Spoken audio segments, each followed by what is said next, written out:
a todos.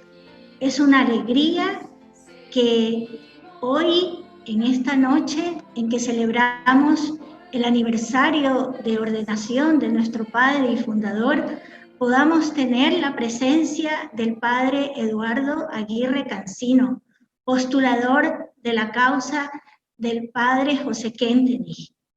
Y sobre todo en estos momentos difíciles en que vivimos como familia de Schoenstatt. Bienvenidos a todos. Bueno, muy buenas noches. Nos da mucha alegría poder estar reunidos aquí con la familia. Gracias al Secretariado del Padre en Ecuador por la organización de esta charla y gracias, querido padre Eduardo Aguirre. Es muy importante mencionar que esta charla la organizamos hace 15 días en una reunión nacional de nuestro Secretariado del Padre Kentenich, y pues como así son los designios de Dios y la Mater siempre nos prepara los mejores pañales, ella quiso que en esta noche nos reuniéramos para hablar de este tema, pues que todos tenemos interés. Y yo estoy segura de que la audiencia hoy pues está muy pendiente de este lindo tema que vamos a tratar, que es canonícenlo ustedes. Antes de iniciar, los queremos invitar a unirnos en oración y que sea el Espíritu Santo el que nos ilumine esta noche, que abra nuestras mentes y nuestros corazones. Entonces, oremos juntos. Espíritu Santo, eres el alma de mi alma. Te adoro humildemente, ilumíname, fortifícame, guíame, consuélame. Y en cuanto corresponde al plan del eterno Padre Dios, revélame tus deseos. Dame a conocer lo que el amor eterno desea de mí. Dame a conocer lo que debo realizar, dame a conocer lo que debo sufrir, dame a conocer lo que silencioso, con modestia y en oración, debo aceptar, cargar y soportar.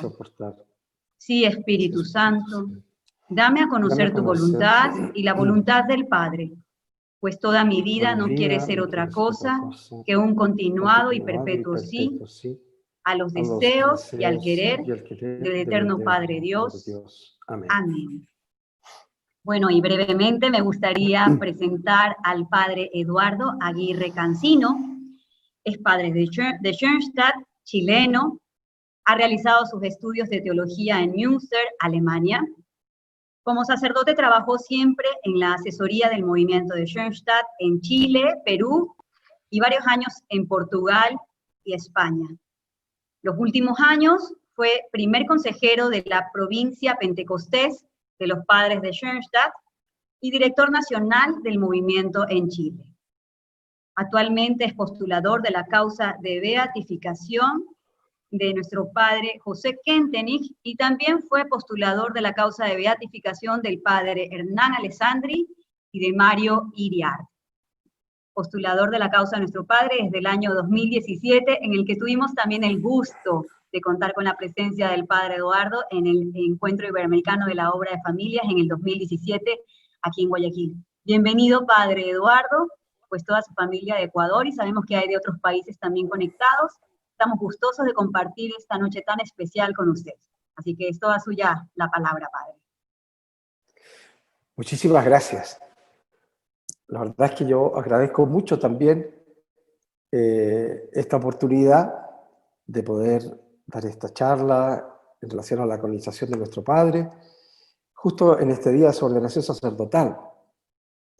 Y debo también decir que es una alegría porque realmente mi propia vocación sacerdotal está muy unida al Padre. Si yo no hubiese conocido al Padre en Schoenstatt y con su misión, yo no sé dónde estaría ahora, pero probablemente no sería sacerdote. Así que justamente yo me identifico mucho con el sacerdocio del Padre y puedo decir que el Padre Kentenich siempre ha inspirado, ¿no?, todo lo que ha sido mi trayecto ya desde estudiante hasta ahora como sacerdote. Y también es cierto que... Padre, ¿sí? Quería hacer una aclaración antes de continuar. Discúlpeme que lo interrumpa, pero cualquier Sí. inquietud con respecto a su charla sería muy importante. Las vamos a recibir por correo electrónico todas las dudas, y el correo que estamos utilizando es secretariado.pjk@schoenstatt.es. Entonces lo repito para que lo puedan tener presente. secretariado.pjk@schoenstatt.es. En este correo electrónico vamos a recibir todas las inquietudes que tengan a lo largo de la charla del Padre Eduardo. Discúlpeme, Padre, la interrupción. Muy bien. Bueno, estaba diciendo que, a pesar de que es una alegría dar este tema, ¿no? Es verdad que no es fácil ahora dar una charla por todo el contexto que estamos viviendo en los últimos días, a raíz de estas publicaciones que se han hecho de esta investigadora, ¿no es cierto?, que tuvo acceso a los archivos secretos o archivos que estaban bajo sigilo del Santo Oficio, ¿no? Y bueno, sabemos que se ha producido mucha confusión, en parte preguntas, porque da la impresión de que han aparecido decretos nuevos, ¿no? Yo después voy a ir tocando algunos de estos puntos. Mi intención ahora no es hacer una nueva declaración o entrar en la polémica de estas discusiones, tratar de responder a cada una de las cosas que se han dicho, se han planteado. Yo debo reconocer que ha sido tal la marea, digamos, de artículos, de opiniones, etcétera, que circulan, ¿no?, por las redes sociales, que yo creo que no he alcanzado a leer todo lo que se podría haber leído. Por eso tampoco puedo responder a cada una de las cuestiones que hay, ¿no? Pero bueno, al ir haciendo mi planteamiento, yo quiero también ir tocando algunos de los temas que me parecen los más destacados, los más candentes y que a lo mejor necesitan mayor clarificación. Bueno, yo quiero hablar a partir del proceso de canonización de nuestro Padre, ¿no? Y para poder llegar también como a una cierta conclusión, ¿qué significa esta palabra de San Juan Pablo II cuando le dicen que canonice al Padre y que él responde, canonícenlo ustedes, ¿no? Como que nos devuelve la pelota, como se dice en fútbol. Bueno, vamos a ver. En medio de todas estas confusiones que se han ido, o los cuestionamientos que se han planteado, todas las discusiones que hay, ¿no?, yo y como muchos, o la mayoría, me atrevería a decir, tenemos la esperanza de que de todo esto, que todo esto nos va a ayudar a que conozcamos mejor la vida de nuestro Padre, a que estudiemos y comprendamos más profundamente también su pensamiento, su espiritualidad, su pedagogía, y que nos va a ayudar a comprometernos con renovada fe en esa misión que Dios le confió a Schoenstatt a través de Padre Kentenich, ¿no? Yo tengo la esperanza también como postulador que todo esto va a ayudar a impulsar la causa del Padre. Y a lo mejor nos va a ayudar a que en Roma, por lo menos, también el Padre y su carisma se hagan más conocidos. Yo espero que todo esto arroje más luz sobre la historia, sobre la vida del Padre y sobre su santidad, ¿sí? Y que a nosotros nos lleve también a identificarnos aún más con su causa. Bueno, yo quiero tocar primero, para explicar y para que se entienda un poco el contexto, cómo son las etapas de un proceso de beatificación y en qué etapa se encuentra el proceso de nuestro Padre.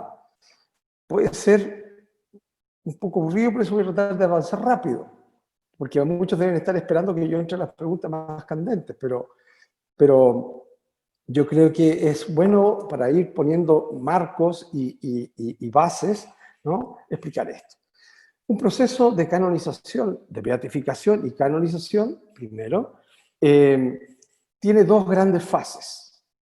La primera fase es diocesana, o sea, la causa se tiene que abrir en la diócesis donde actuó y murió esta persona que se candidatea, por así decir, o la queremos candidatear a la santidad.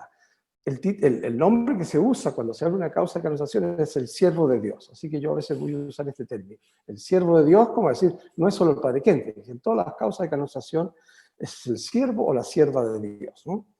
Para abrir la causa tiene que haber un actor. O sea, alguien que está interesado en impulsar la causa y que cree, ¿no es cierto? El actor normalmente es una comunidad, es un gremio, puede ser una diócesis, ¿no?, que cree que esta persona puede ser santa. Entonces, va donde el obispo y le pide que abra la causa, porque la causa la abre el obispo, en la diócesis. En este caso del padre Kentenich, el actor de la causa es la presidencia general, o sea, este gremio, ¿no es cierto?, donde se reúnen las cabezas de nuestras comunidades, de los institutos y de las federaciones, ¿no? Y ellos son los representantes de la familia de Schoenstatt y como tal solicitaron al obispo que se abriera la causa al padre Kentenich. Y el actor elige un postulador que el obispo tiene que confirmar. O sea, a mí me nombra la presidencia general como postulador, yo soy representante de ellos para todos los efectos de impulsar la causa y el obispo me tiene que confirmar. Entonces también yo, ante el obispo, soy un partner, digamos, que represento al actor. Son un poco las formalidades, ¿no? El obispo, para abrir la causa, tiene que consultar a la conferencia episcopal, o si la conferencia episcopal es muy grande, por lo menos a los obispos aledaños, ¿cómo se llama?, del arzobispado donde se encuentra, o los obispos vecinos, o obispos que hayan tenido que ver también con la presencia de la acción del siervo de Dios. Entonces, tiene que hacer esa consulta. Y tiene que consultar también a la Santa Sede para preguntar si no hay ningún obstáculo para abrir la causa. Y la Santa Sede tiene que dar el nihil obstat. El término técnico significa no hay ningún obstáculo. Cuando el obispo tiene esto, entonces puede abrir la causa y se inicia el proceso diocesano. Hay que decir que yo como postulador y todos los que van a participar en la causa, el delegado episcopal que lo nombra el obispo, la comisión teológica que nombra el obispo, la comisión histórica, que son nombrados por el obispo también, ¿no? Todos, secretarios, notarios, todos los que van a intervenir, ¿no? El procurador de justicia, que se llama, que es el que interroga a las personas, a los testigos, todos tenemos que presentar un juramento, con la mano en la Biblia, ¿no?, en el Evangelio, de que vamos a guardar el sigilo de todo lo que se trata en la causa. Documentos, testimonios, todo lo que tenga que ver con la causa, ¿no?, queda bajo sigilo.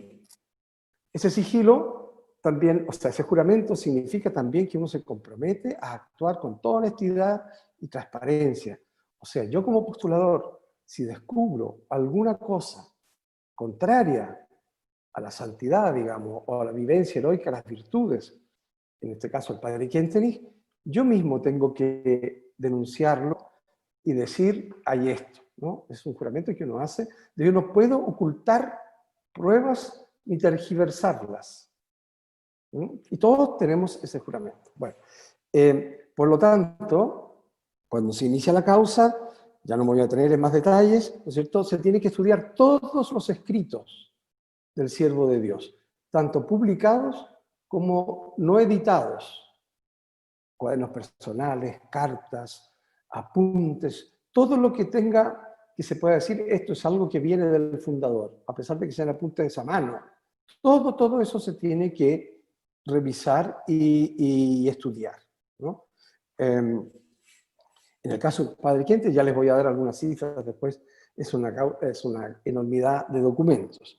Se tiene que interrogar a los testigos, las personas que actuaron o que tuvieron reconocieron, tuvieron un contacto más directo con el padre Kentenich en este caso, ¿no? Son interrogados, ¿no? Y también hay que preocuparse de encontrar los testigos que pueden ser negativos, o sea, que pueden tener un testimonio contrario. Por eso digo, si yo como postulador me encuentro con algo de esto, tengo que decirlo. Normalmente de las diócesis se preocupan de buscar si hay voces contrarias. No se puede esconder ni tergiversar nada. Bueno, y en la causa, junto con los escritos y los testimonios, también antes de cerrar la causa, se hace un estudio que se llama para una investigación acerca del no culto.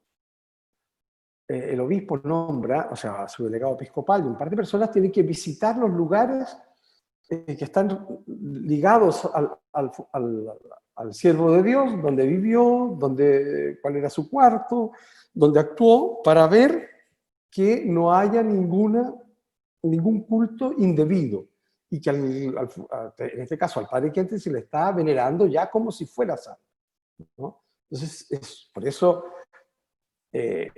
hace ya muchos años, se dijo, nunca más no se pueden celebrar misas en la tumba del Padre. Ahí está la tumba del Padre, pero él no es santo, entonces no se puede celebrar misa como si la tumba del Padre fuera un altar, ¿no? Cosas de ese tipo, no se puede sacar al Padre en una procesión, en un anda.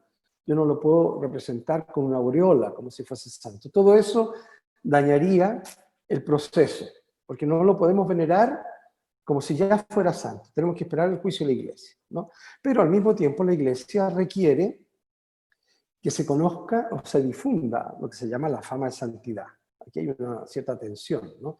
Porque para la Iglesia es importante saber que esta causa a la Iglesia le interesa, que hay mucha gente que tiene devoción, que cree en la santidad del Padre y que se orienta por su espiritualidad y sus enseñanzas y que toma como ejemplo su vida. Entonces, eso es importante que se difunda, ¿no? Y eso tiene formas que son permitidas. Uno puede rezar la novena al Padre Kentenich, pero no es por la intercesión del Padre Kentenich. Rezamos la novena inspirado en el Padre para pedir por la intercesión del Padre, ¿cierto? ¿No? Que Dios actúe para que se demuestre, ¿no? Por eso en la fama y santidad son muy importantes todo el recopilar oraciones escuchadas. La oración escuchada todavía no es un milagro, pero la persona cree, yo hice una novena o le pedí al Padre y yo estaba en una aflicción y el Padre me escuchó y me ayudó a encontrar trabajo o solucionar un problema familiar, qué sé yo, ¿no? Esas oraciones escuchadas se recogen y son testimonio para la congregación, o sea, para la iglesia, de que el Padre Kentenich probablemente está en el cielo, ¿no? Entonces, la difusión de la santidad del Padre o de la fama de santidad es muy importante. Y hay formas que se permiten, como les decía, rezar la oración de canonización, pedir a través de una novena algún favor de Dios. El que hace los milagros y el que escucha, el que interviene es Dios, pero por la intercesión, ¿no? Yo puedo tener una reliquia al Padre Kentenich y pensar que me puede ayudar. No la puedo venerar como reliquia de un santo, pero puedo tener. En fin, si hay preguntas en esto, después también podemos tener, para no alargarme más en estas disquisiciones. Bueno, estas son las cosas que se ven en el proceso diocesano. Cuando se ha investigado toda la vida, todos los escritos, se ha confirmado todo esto, que la devoción que hay al Padre Kentenich es correcta, se lleva de manera correcta y se va difundiendo su fama de santidad, se cierra el proceso diocesano y el obispo tiene que sellar todas estas actas, todos estos documentos y enviarlos a Roma. Y en Roma viene la segunda fase, la fase romana, en la Congregación para la Causa de los Santos, donde se va a revisar todo este material. Y se va a ver si la investigación está hecha como corresponde. Hay normas, hay protocolos muy, muy definidos, ¿no? Y se tiene que ver si se ha cumplido con todo. Hay que decir, bueno, los alemanes, que son muy puntillosos en esto, también siempre hacen las cosas muy perfectas.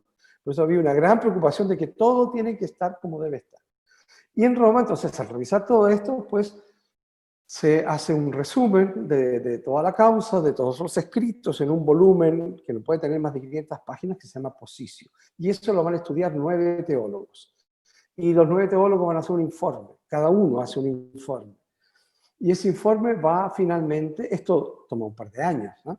Va finalmente a la asamblea de los cardenales y obispos de la Congregación para la Doctrina, para la Causa de los Santos, y ahí es donde se decide finalmente si el Padre es santo, o sea, si ha vivido heroicamente o no, si queda confirmado desde el punto de vista de la investigación, desde el punto de vista humano, si el Padre queda confirmado como que vivió heroicamente las virtudes cristianas, ¿no? Bueno, y entonces, si eso se aprueba, si eso es así, la congregación recomienda al Santo Padre que lo declare venerable. Quiere decir, la investigación ha comprobado que vivió heroicamente las virtudes cristianas, que vivió santamente y que se puede poner como ejemplo de vida cristiana para otros cristianos de su tiempo. Ahora, el hecho de que sea venerable es que se acabó la investigación y se dice el padre tiene pasta de santo o madera de santo, se quiere decir. Y entonces se necesita un milagro. Cuando se produce un milagro, se confirma que el milagro está hecho por intercesión del Padre Gentil, el Papa lo puede beatificar o lo declara beato.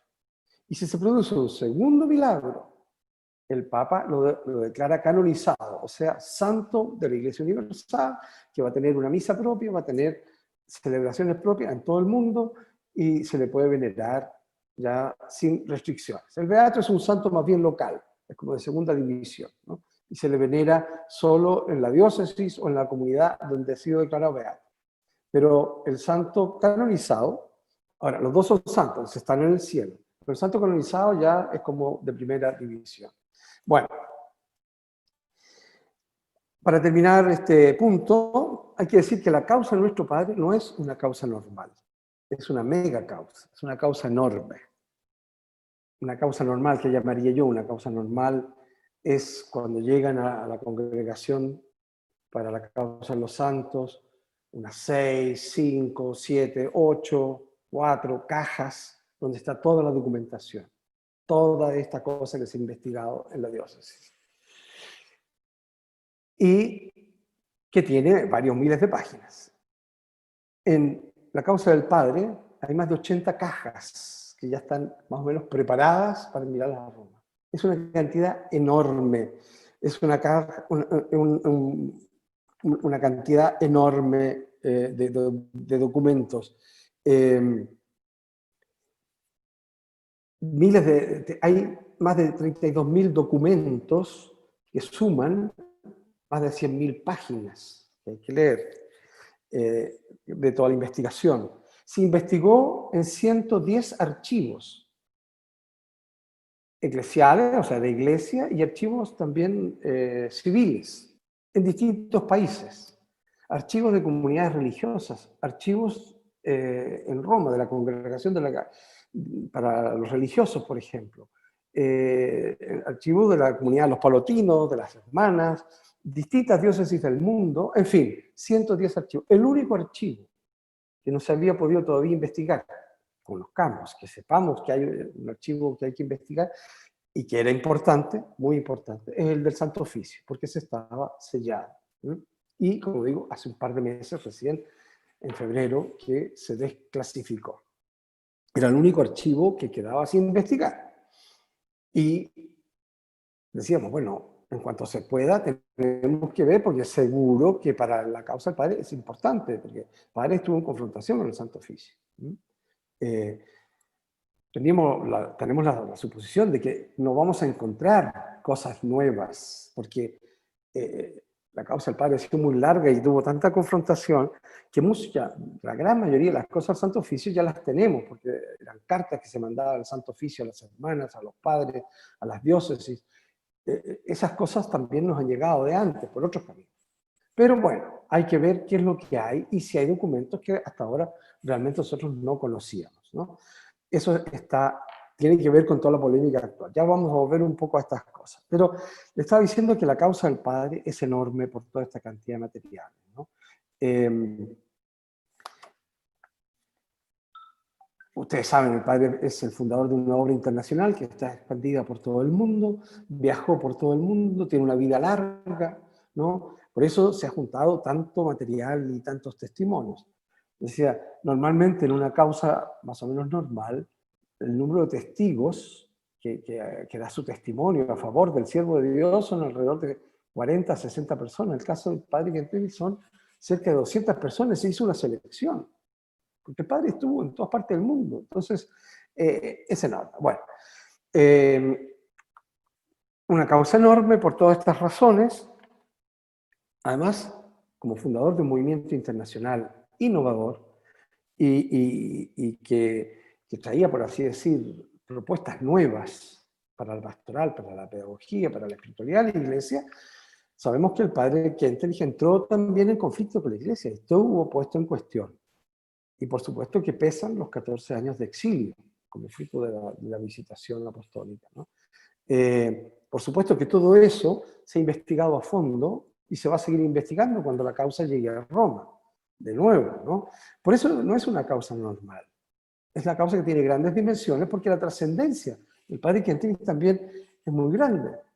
Es distinto si se estuviera investigando la vida santa de un monje o una monjita en un convento que a lo mejor no fundó nada ni escribió mucho, pero fue muy santo, ¿no? Pero bueno, y su ejemplo de vida es lo que tiene trascendencia, pero no hizo a lo mejor ninguna fundación, ninguna obra, ni escribió ninguna obra de teología, ¿no? Bueno, todo esto significa, y ha significado un trabajo enorme, exhaustivo, y no exento de dificultades en 45 años en que se ha investigado la vida del Padre. Y también hay que decir que su fama de santidad ya está muy extendida. Muchísimas personas, más de 90 países han tomado contacto con los secretariados del Padre para conocer más al Padre, para obtener novenas, etcétera, ¿no? Para hacer llegar oraciones escuchadas, hacer llegar intenciones. Y ya hemos reunido, a través del secretariado del Padre, más de 2 millones de oraciones escuchadas, o sea, documentadas, ¿no? Todo esto para ayudar a la fama de santidad. Bueno, pero con todo esto que yo le he dicho, podemos pensar también que la fase romana va a ser larga y que va a durar varios años. Eso para tener el marco, digamos, de que más o menos en qué está moviéndose la causa del Padre. Hemos dicho, está la causa del Padre casi al final de la fase diocesana, que se tiene que cerrar para que llegue toda la documentación a Roma. Toda esta documentación no ha llegado todavía a Roma. Y justamente hoy día apareció, o sea, fue emitida una declaración de la Presidencia General, que ustedes a lo mejor ya están recibiendo, la última, firmada por el Padre Juan Pablo Catollo, donde anuncia que el obispo de Tréveris va a nombrar una nueva comisión histórica para tratar de los documentos que ahora se pueden estudiar en los archivos abiertos del Santo Oficio.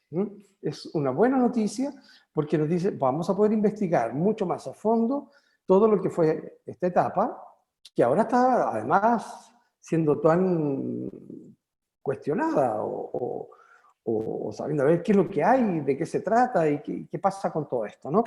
Entonces, el obispo de Tréveris, en conversación con la Presidencia General, ha decidido hacer una nueva comisión histórica que tiene las características de la comisión histórica que ya ya funcionó en la causa del Padre anteriormente. O sea, va a llamar a un grupo de personas independientes, teólogos o otros tipos de historiadores, con algunos miembros, a lo mejor de la familia de Schoenstatt, para investigar esta etapa. O sea, lo que hizo la comisión histórica anterior vale, pero ahora se va a dedicar sobre todo a esta etapa y a los nuevos documentos que puedan aparecer. Y bueno, hay que hacer también un juramento de sigilo, etcétera, ¿no? Pero eso es lo que se explica un poco lo que va a pasar en esta última declaración que aparece hoy día, ¿no? Y que lo pueden ver en schoenstatt.com, la página internacional de Schoenstatt. Bueno, yo quería entrar un poco entonces cuando decimos que el Padre, una de las cosas que va a ser investigada, ha sido investigada y va a traer también va a traer una investigación, una revisión de todo esto en Roma, son las dificultades y las confrontaciones que tuvo el Padre con la Iglesia, ¿no? Y por eso quisiera tocar también brevemente, bueno, ¿por qué es que el Padre entró en confrontación y cuáles son las razones del exilio? Y aquí recordar, porque no puedo, la historia es larga, y bueno, los schoenstattianos en general tienen una noción de esto, y se supone que conocen la historia de Schoenstatt y saben lo que han estudiado. Así que voy a tratar de no demorarme demasiado, pero recordar ciertas etapas fundamentales. Hay que decir que la experiencia de Dachau, el segundo hito, tenemos que tenerlo presente, va a ser decisivo, por supuesto, para lo que se va a desencadenar con el tercer hito y todo lo que llamamos el 31 de mayo, ¿no? Para esto hay que entender, el padre Kentenich cuando comienza, desde joven, desde que era estudiante palotino, desde que está en el noviciado, era un hombre que tenía muy mala salud, era una persona enfermiza, y muchas veces caía enfermo, y no podía tener el mismo ritmo de vida que tenían todos. Eso al padre Kentenich lo hacía sufrir un poco, pero se resfriaba o se enfermaba con mucha facilidad. Y cuando comienza a fundar Schoenstatt, incluso estuvo en una cura, estuvo internado porque tuvo tuberculosis. Se salió adelante, pero quedó con un pulmón prácticamente dañado, digamos, que no funcionaba. Para gente que siempre tuvo mala salud, y cuando comienza a fundar Schoenstatt, los años 20, 30, empieza a desarrollar su espiritualidad y el movimiento empieza a crecer, Padre Kentenich siempre pensaba que él no iba a tener salud para llegar muy lejos, y que a lo mejor no iba a ser él la persona que iba a tener que llegar a llevar a fin la fundación. Tenía un poco la imagen de Moisés, que es el iniciador, pero que no va a lograr entrar a la tierra prometida, ¿no? Y por eso, en todo ese tiempo, antes de Dachau, el padre Kentenich procura como mantenerse en un segundo plano. No dejaba que le sacaban muchas fotos, no dejaba que lo pusieran demasiado en el primer plano. Tenía una actitud más bien reservada, ¿no? Y por eso, digamos, porque él pensaba que a lo mejor iba a tener que preparar a alguien o que alguien, Dios iba a suscitar a otra persona que después continuara la obra. Y él no quería estar. Y eso explica también que cuando los nazis, que ya desde el año 36 tienen todo el poder en Alemania, empiezan a investigar la Gestapo y detectan que Schoenstatt es contrario al nacionalsocialismo, ¿no?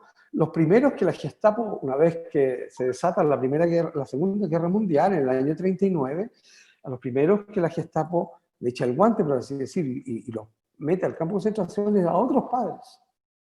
Y hay otras personas de Schoenstatt que también van a parar al campo de concentración, o que los sacan de circulación, ¿no? Y recién, el año 41, se dan cuenta que el centro de todo esto está en el padre Kentenich, y que él es el inspirador, y que él es la persona clave. Y entonces, a fines del 41, a principios del 42, al padre la Gestapo lo toma preso y sabe la historia, está en la cárcel de Koblenz, está en el búnker un mes, hasta que lo envían al campo de concentración. El padre Kentenich llega al campo de concentración con cerca de 57 años, con mala salud, y en las condiciones más adversas que ustedes conocerán, ¿no?, del Señor en el campo de concentración. Murieron más de mil sacerdotes, de tifus, de hambre y también asesinados, ¿no? O sea, lo más normal o lo más probable habría sido que el padre Kentenich también muriera. Pero un hombre que tenía mala salud, una cierta edad, y con los malos tratos y las condiciones en que vivían, ¿no es cierto? Sin embargo, el padre Kentenich sobrevive y sale vivo. Eso ya es casi algo milagroso, digamos. Logró sobrevivir. Murieron otros padres mucho más fuertes que él, ¿no? El padre Eise. Bueno, esto para el padre Kentenich es una confirmación. En el Dachau y en todo este periodo del segundo hito, que ustedes conocerán, ¿no es cierto?, una de las corrientes más fuertes y que al padre lo fortaleció mucho fue lo que se llamó la solidaridad de destinos. La unión que había entre el padre y su familia, la hermana, los sacerdotes y los otros miembros de la familia de Schoenstatt, que estaba creciendo. Y que estaban tan unidos al padre, el padre dice: yo estoy aquí haciendo la voluntad de Dios. Yo creo que Dios me ha pedido que yo suba al Gólgota y que le ofrezca mi vida si él la quiere tomar. Yo lo hago esto por la familia. Y yo quiero que la familia se ponga a esta altura. Y habla del poder en blanco y la inscripción. Y la familia responde. Y el padre que te dice: si ustedes quieren que yo salga vivo, el rescate es que ustedes se pongan a esta altura y hagan la voluntad de Dios. Y la familia crece. De tal manera que cuando termina el campo de concentración, el padre sale con vida, la familia no solamente no se ha debilitado, no se ha diluido no, por la persecución, sino que sale fortalecida interiormente. Y esto para el padre es una confirmación. Schoenstatt es una obra de Dios, tiene un sello divino. Y es una confirmación también para él: Schoenstatt me quiere a mí como fundador. Por lo tanto, yo tengo que seguir adelante y jugarme por entero ahora, porque ya ha sido probado. aunque él dice, yo estoy dispuesto a que me manden a Siberia ahora, después de con la Guerra Fría, ¿no? Y por eso, bueno, él es el fundador y por tanto para todos los tiempos. Se empieza a hablar de término la cabeza supratemporal, o sea, para todos los tiempos. Como es un San Ignacio para los jesuitas, un San Francisco para los franciscanos, ¿no? Es el fundador y a través de esta persona Dios regala el carisma de la obra. ¿Sí? Y el padre entonces gana esa seguridad, dice, soy yo, tengo que seguir adelante. Y se ha crecido enormemente los vínculos de la familia al padre. Y la familia salió fortalecida y ha crecido espiritualmente. Y el padre Kentenich entonces sale decidido a que Schoenstatt sea conocido en la iglesia. Y que la iglesia valore, aquilate y asimile o asuma el carisma que Dios quiere regalarle, las gracias que Dios quiere regalarle a la iglesia de nuestro tiempo a través de él, cuál es su misión, ¿no? Por eso el padre sale del campo de concentración, comienza a viajar, ya el año 46, salió el 45, el 46 en Suiza, 47 comienza a viajar por Latinoamérica, 48 está en Sudáfrica y en Estados Unidos, de nuevo por Latinoamérica, y así hasta el año 52. La gran parte de esos años, del 47 al 52, parece que la pasa viajando, difundiendo Schoenstatt, fortaleciendo la obra que se empieza a multiplicar internacionalmente, sobre todo en Latinoamérica. Y publica algunos libros, ¿no?, que había escrito en el campo de concentración, la pedagogía, la espiritualidad mariana, la piedad instrumental mariana, por ejemplo, que se conozca, el hacia el Padre, la santidad de la vida diaria, que bueno, ya era conocida de antes, ¿no?, esa publicación, esos retiros. La cosa es que el padre quiere que Schoenstatt se difunda y sea conocido. Y viaja, difunde Schoenstatt y quiere que la iglesia lo escuche. Entonces también comienza a pedir al obispo de Trébris que nombre una comisión de investigación de Schoenstatt, que conozca a Schoenstatt y que vea lo que Schoenstatt tiene para ofrecer, ¿no? Paralelo a esto, en estos años, hay que decir también que empieza a haber quejas o actitudes de rechazo frente a lo que está haciendo el padre Kentenich y el desarrollo de Schoenstatt. Porque él habla, quiere difundir Schoenstatt. Entonces, hay quejas de que Schoenstatt creaba así como personalidades un poco fanáticas que hablaban solo de Schoenstatt, que decían que Schoenstatt tenía que renovar el mundo y que tenía una misión.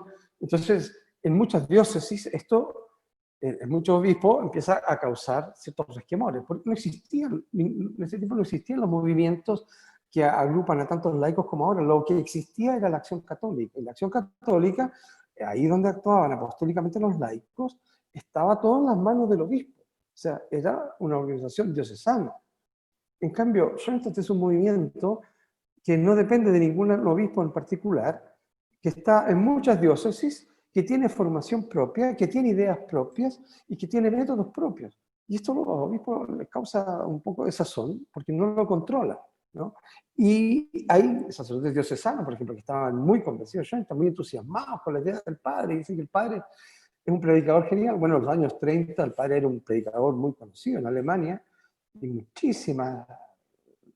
gran parte, casi 2/3 del clero alemán pasaron por los retiros padriantes, que lo admiraban y difundían sus ideas. Y entonces empieza a haber quejas de parte de los obispos bueno, los schoenstattianos son medio fanáticos, que hablan solo de Schoenstatt, que en sus parroquias lo que quieren hacer es Schoenstatt, fundar Schoenstatt, ¿no? Y que Schoenstatt utiliza lenguajes que son nuevos y empiezan entonces a prohibirse. No se puede decir que Schoenstatt tiene una misión, o sea, dada por Dios, y que Schoenstatt es una obra predilecta de la Virgen o de Dios. Términos como el capital de gracias, el concepto de la alianza de amor, son todas cosas que no existían, que no se entendían y que van causando resquemor, y por eso dice, hay críticas teológicas también a la visión de Schoenstatt, ¿no?, y a sus métodos pedagógicos. O sea, hay que decir, hay un cierto ambiente negativo que va presionando sobre todo la conferencia episcopal alemana, ¿sí? Y empieza a haber tensión. Ya al interior de los palotinos, también hay palotinos que encuentran que el padre Kentenich cambió de actitud y que ahora se le fueron los humos a la cabeza y se pone él al centro, y los palotinos que pensaban que Schoenstatt era una obra de los palotinos, ahora que el padre Kentenich se ponga más al centro y diga él es el fundador, y que la visión que Schoenstatt tiene es que es una elipse, que hay dos fundadores, él y San Vicente Palotti, y que San Vicente Palotti es fundador en la medida que Schoenstatt ha asumido la misión, la Confederación Apostólica Universal como misión de Schoenstatt. Esa era la idea de Palotti. Pero la idea del hombre nuevo y la nueva comunidad y esto de la misión salvífica y occidente son propias que han surgido del carisma del padre Kentenich y Schoenstatt. Por eso es la visión de los schonstattianos. Hay dos fundadores, el padre Kentenich y Palotti. No me puedo detener a explicar más estas cosas, digo, si hay preguntas, bueno, podremos ver.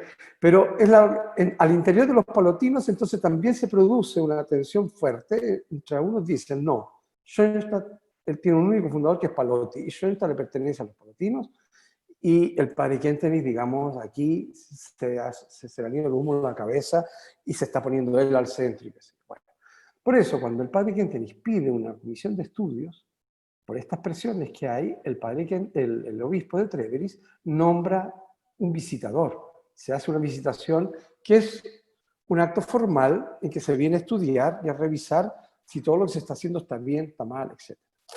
Y así se produce la primera visitación con el Monseñor Stein, que era obispo auxiliar de Treveris, ¿no? Se produce la primera visitación, que dura en febrero de 1949, que dura un par de semanas, ¿no? Y que se realiza especialmente a las hermanas, para ver qué es lo que está funcionando. Este visitador hace su investigación, conversa, ¿no? Pero más que estudiar, por así decir, la pedagogía y las ideas de Schoenstatt, también empieza a ver, bueno, ¿y cómo es la relación con el fundador? Y cómo se comportan las hermanas con el fundador, etcétera, ¿no? Y por eso a las hermanas al principio les extraña que también toque estas materias. Y en ese momento las hermanas de una comunidad de más de 2000 hermanas, ¿no? Y ahí hay algunas hermanas que van a hablar con el visitador que se quejan. Y tienen quejas en relación al padre Kentenich, ¿no? No son más de 10, 12 hermanas, ¿no? Todo esto se conoce del proceso. Y hacen quejas que van a influir en el juicio también del visitador, ¿no? Quejas sobre todo que van en la línea de que el padre Kentenich era una persona autoritaria, que imponía sus ideas, que había pasado a llevar personas, muchas de las quejas son estas, que no las tomaron en cuenta, que las pusieron de lado, que las han anulado, ¿no? Y que tenía un gran dominio sobre las hermanas, y que era manipulador de conciencia, etc. Esto va a influir, y entonces cuando hace el Monseñor Stein su informe, dice, en general es positivo el informe, de que en Schoenstatt la doctrina se transmite correctamente, los principios pedagógicos son correctos, que en Schoenstatt está todo bien, el espíritu que tienen los schoenstattianos eclesial es bueno y obediente al Papa, etc. Pero dice, hay prácticas pedagógicas que están erradas y que tienen que cambiar, y que deforman la pedagogía, ¿no? Y hace su informe y critica esto. A estas críticas, que hay que estudiar mejor después cuando tengamos tiempo, ¿no? El padre responde con la famosa epístola Perlonga, una carta larga, se llama, ¿no? Porque tiene como 400 páginas, cuya primera parte él pone el 31 de mayo sobre el altar de Bellavista y se la envía al obispo. Pero tiene 4 partes más, o 3 partes más, que va a escribir después en Argentina y en Brasil, ¿no? Y se las manda al obispo, donde va a dar su respuesta, donde despliega también su pensamiento, ¿no? El padre sabe que con esto va a sacar roncha y que va a haber un conflicto, y por eso pone, al fin del mes de María, como se celebraba en mayo en Alemania, le entrega este trabajo a la Mater y se consagra, ¿no? Y manda. Y ahí ustedes tienen que leer también, en este contexto, la plática, el 31 de mayo, los puntos que el padre Kentenich toca, ¿no? Y manda la carta. Y manda otra carta a los obispos diciéndole, mire, yo los respeto mucho, yo les tengo mucho respeto, yo no pongo para nada en duda de la autoridad, y créame que le tengo mucho respeto y afecto, pero yo quiero plantear las cosas con toda honestidad y con toda fuerza porque me parece que tengo que hacerlo. Y hace unas críticas muy duras, donde el obispo también dice que tiene un pensar mecanicista porque no ha entendido que justamente la pedagogía es lo nuevo de Schoenstatt. No que no sabemos bien la doctrina y el catecismo, o que celebramos bien la liturgia, o que somos piadosos, sino que en la pedagogía de la fe que desarrolla el Padre, ahí están los dos, y eso es lo que necesita la Iglesia. Y si no se dio cuenta de esto, es que no ha entendido nada. Y dice, porque tiene un pensar mecanicista que separa, y ahí tenemos que entrar en esta materia, digamos, que también hay que estudiar a fondo, pero para entender qué es lo que está en juego. Dice, para tener una fe profunda y viva en un Dios que es un Dios personal, es un Dios de amor, yo tengo que tener experiencia de amor con ese Dios. Y para poder desplegar mi capacidad de amor y de una fe que significa amar a Dios, yo tengo que tener experiencias en el plano natural. Y tengo que tener vínculos sanos. Y por eso le da tanta importancia a la familia. ¿Dónde aprendemos a amar? ¿Y dónde entendemos lo que es el amor? Es justamente en la familia y en los vínculos naturales. Entonces, por eso es que el padre defiende esta relación que él tenía con las hermanas y también las formas que se habían dado, que muestran una gran intimidad, una gran confianza, estos actos de fidelidad que se hacían al padre. Pero si uno los ve desde el punto de vista sano, son profundos y muy decidores. Si ustedes buscan el profeta Oseas, por ejemplo, el capítulo 11 del profeta Oseas, que es para mí una de las citas y una de las muy pocas citas que existen en el Antiguo Testamento que hablan de Dios como Padre, pero de las más ricas y de las más lindas que hay. Ahí hay un diálogo en donde Dios se queja porque Israel se ha alejado de él, le ha sido infiel. Y dice, yo que te atraje con lazos humanos, que yo he sido como un padre que te ha tomado en brazos y que te ha traído a mi corazón.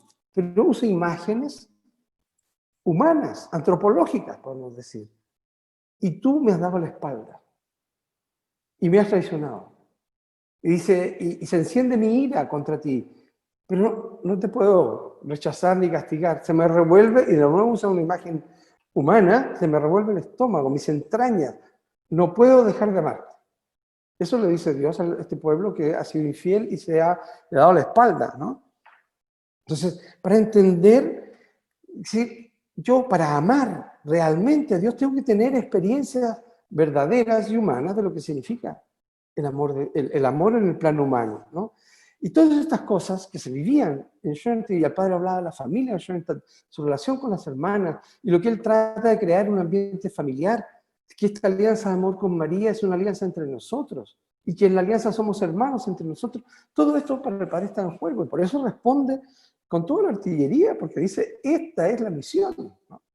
Bueno, esta carta, por el tono que tiene, no cae nada bien, lo sabemos, el obispo se siente muy ofendido y se siente rechazado, más que le han dicho que no capta estas cosas, que tiene un pensar mecanicista que separa, ¿no? Y por eso se indigna y da a conocer esto en los demás obispos, y la reacción es, a este padre, que se le ha hecho un informe que en general es positivo, responde de esta manera, faltando el respeto, con una actitud rebelde, porque da la impresión de que no está dispuesto a cambiar ni a cambiar nada de lo que él ha hecho. Entonces, hay una falta frente a la autoridad, porque no era la manera de reaccionar a un obispo. Si el obispo dice esto, uno tiene que echar la cabeza y aceptarlo, porque él es el representante de Dios, por lo tanto, su palabra no se puede poner en cuestión. Entonces, te cae muy mal. Y aumenta entonces las tensiones. Entonces, el obispo de Treveris pide que se realice la visitación apostólica. Y ahí es donde después se engancha el Santo Oficio de Roma, como instancia superior, viene a hacer una visitación donde ya tiene estos antecedentes, esta carta, esta actitud rebelde del padre, ¿no? Y viene entonces a poner orden, no viene a confrontarse con las ideas como quería el padre Quintero. Viene a poner orden en este movimiento que en general es valorado, pero donde el fundador ha perdido la cabeza o se ha venido los humos a la cabeza. Entonces, la idea que trae el visitador, que viene el Santo Oficio, es decir, a este hombre hay que separar para liberar a las hermanas y a la obra de esta persona tiránica y que le puede hacer daño. Y viene a tomar medidas administrativas, ¿no? O sea, o disciplinarias. Y por eso el visitador, el padre Trump, solo conversó 2 o 3 veces con el padre Kentenich. Y nunca para confrontarse ni explicarle qué es lo que estaba haciendo, sino que para ir diciendo, la primera vez que se enfrenta, ¿cierto? Le dice, mire, usted ha sido desobediente, rebelde, ha faltado el respeto a la autoridad y ha dicho cosas que son exageradas, qué sé yo, y el padre se defiende, trata de defenderse. Entonces, el hecho que lo contradiga ya lo enoja.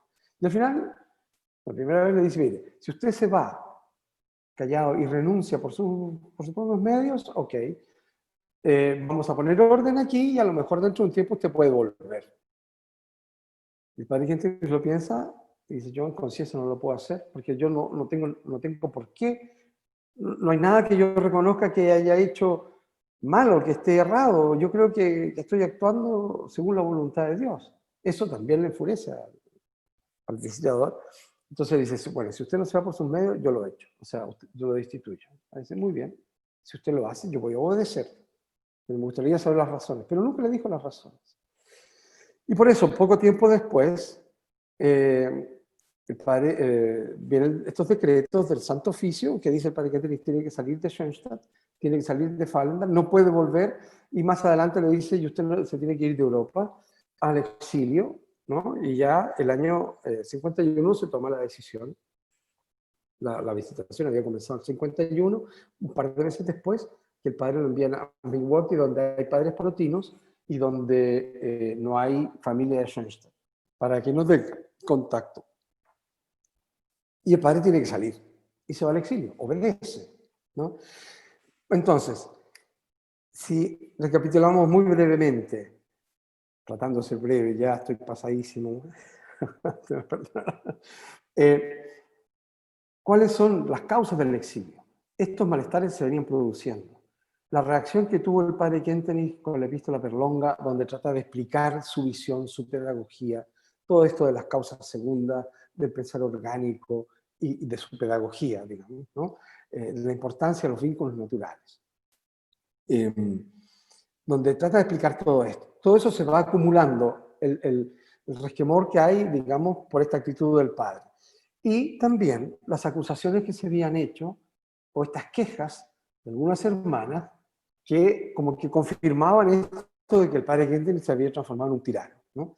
Pero, y esto lo quiero decir con fuerza o taxativamente, hasta ahora, tanto en la primera visitación como en los decretos del Santo Oficio y durante la causa que se ha investigado en estos 45 años, no hay ninguna acusación de abuso sexual, de lo que esto significa, ¿no?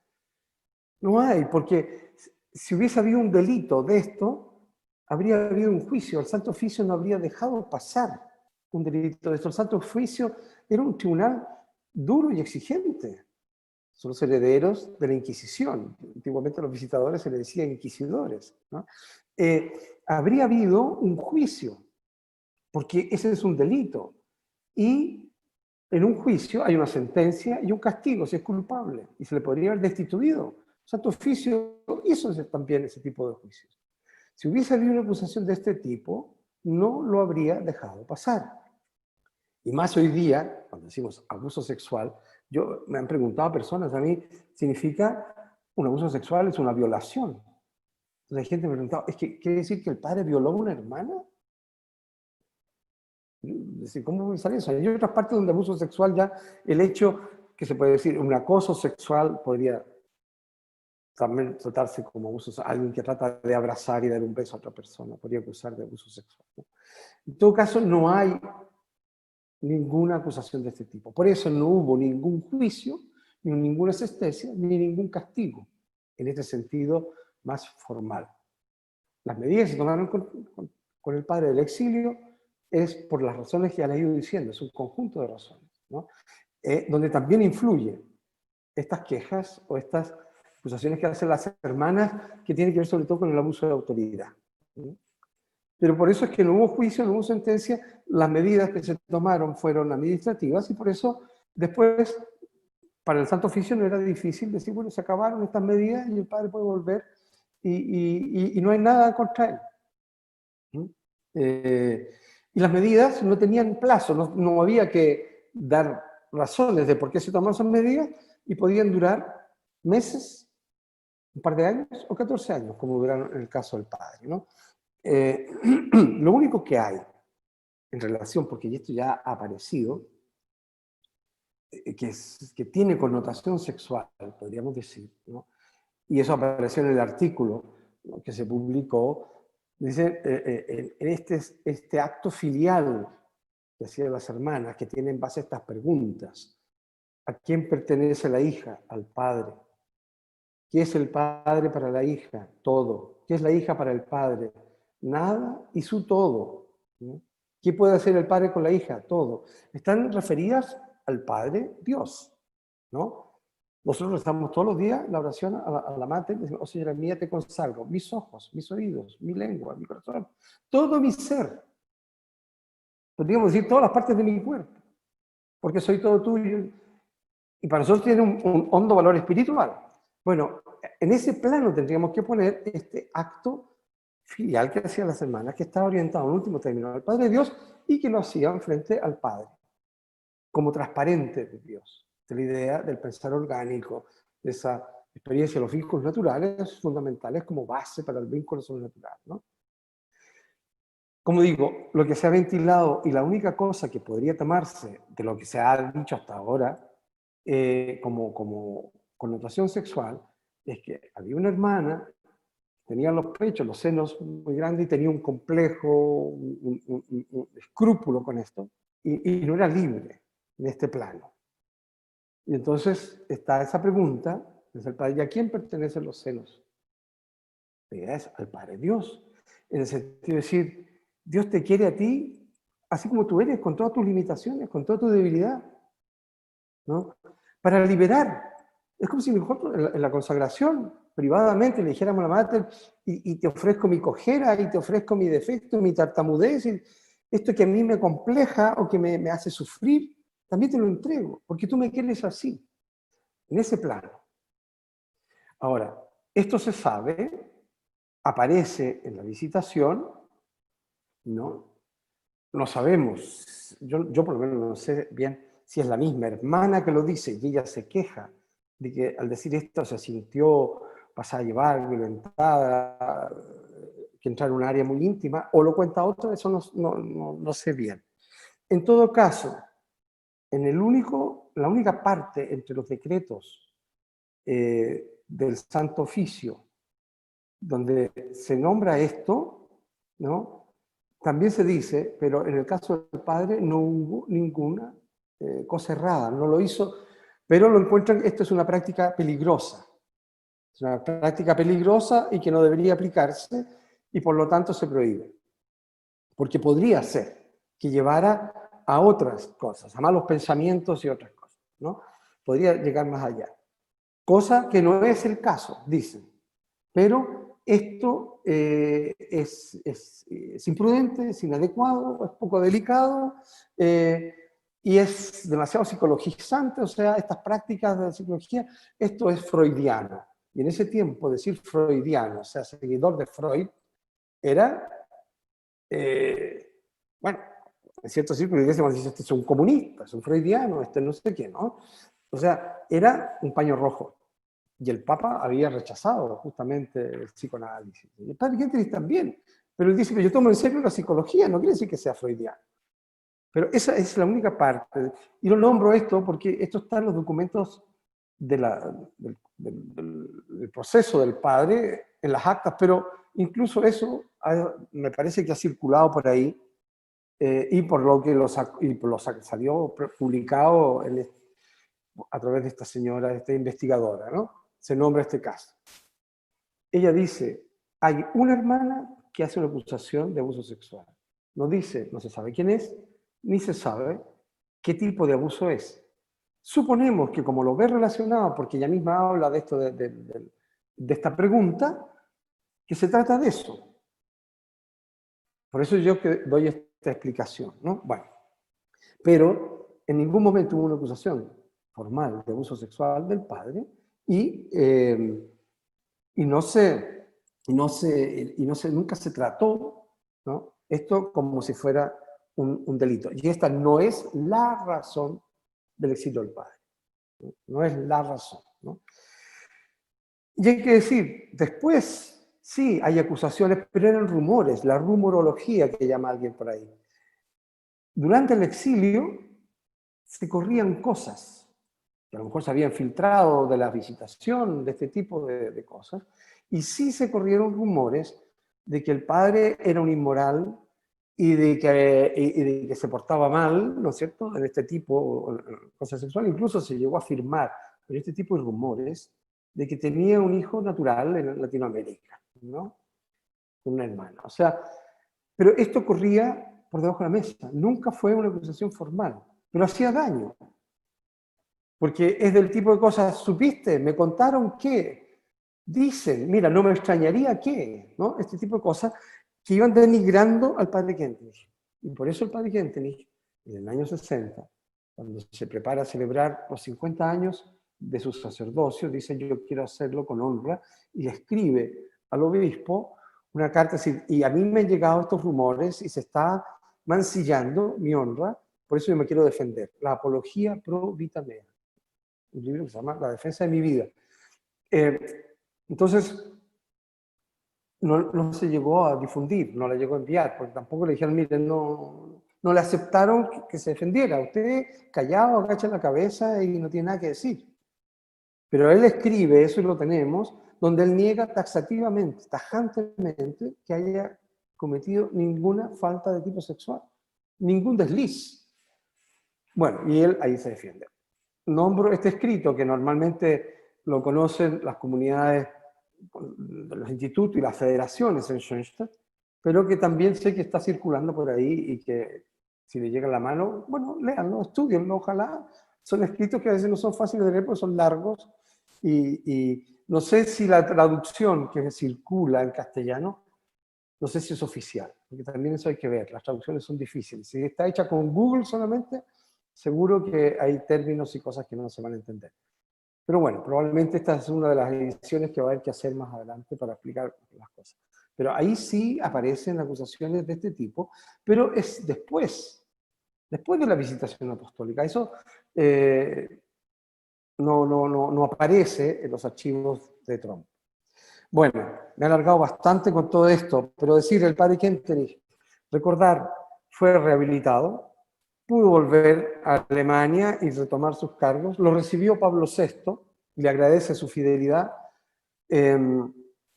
pudo fundar la comunidad de los padres de Schoenstatt, se fundó en el año 65, que es la última comunidad que funda, y un personal de la iglesia le dice al padre Menig, que es el segundo, dice, mire, con todo esto que se ha hecho, no hay ningún decreto en contra, el padre ha sido rehabilitado, porque el padre Menig le pedía, denos un documento que diga que el padre ha sido rehabilitado. Pero la iglesia no tenía por costumbre en este momento dar un documento y decir, sí, nos hemos equivocado, hemos tratado injustamente a este padre durante 14 años y está libre de polvo y paja. Entonces dice, no hay ese tipo de documentos, además porque como no había ninguna sentencia, no hay nada que revocar. Son decretos que cayeron, decretos de prohibición que cayeron, y no es necesario pedir perdón. El hecho de que lo reciba el Papa, que pasen todas estas cosas, quiere decir que está rehabilitado. Vuelve a Alemania, vuelve a sus puestos y lo incardina un obispo, porque ahí ya se sale de los palotinos, que es muy prestigioso en Alemania en ese momento, va a ser el presidente de la conferencia episcopal, que lo acoge, los sacerdotes incluso. Y con esto ya quiero terminar esta parte, porque si no me voy a sentir mal. El cardenal Ottaviani, que era el prefecto, el jefe del Santo Oficio, y el jefe del visitador Trump, después, unos años, por así decir, se convierte y se da cuenta de los errores que ha cometido y pide perdón. Y escribe, él alcanzó a deponer en la causa del padre cuando se abre el proceso del padre y da un testimonio que yo no se lo puedo mostrar porque es parte del secreto, un testimonio pero muy positivo y lleno de admiración del padre, recomendándolo a la iglesia de que lo canonice.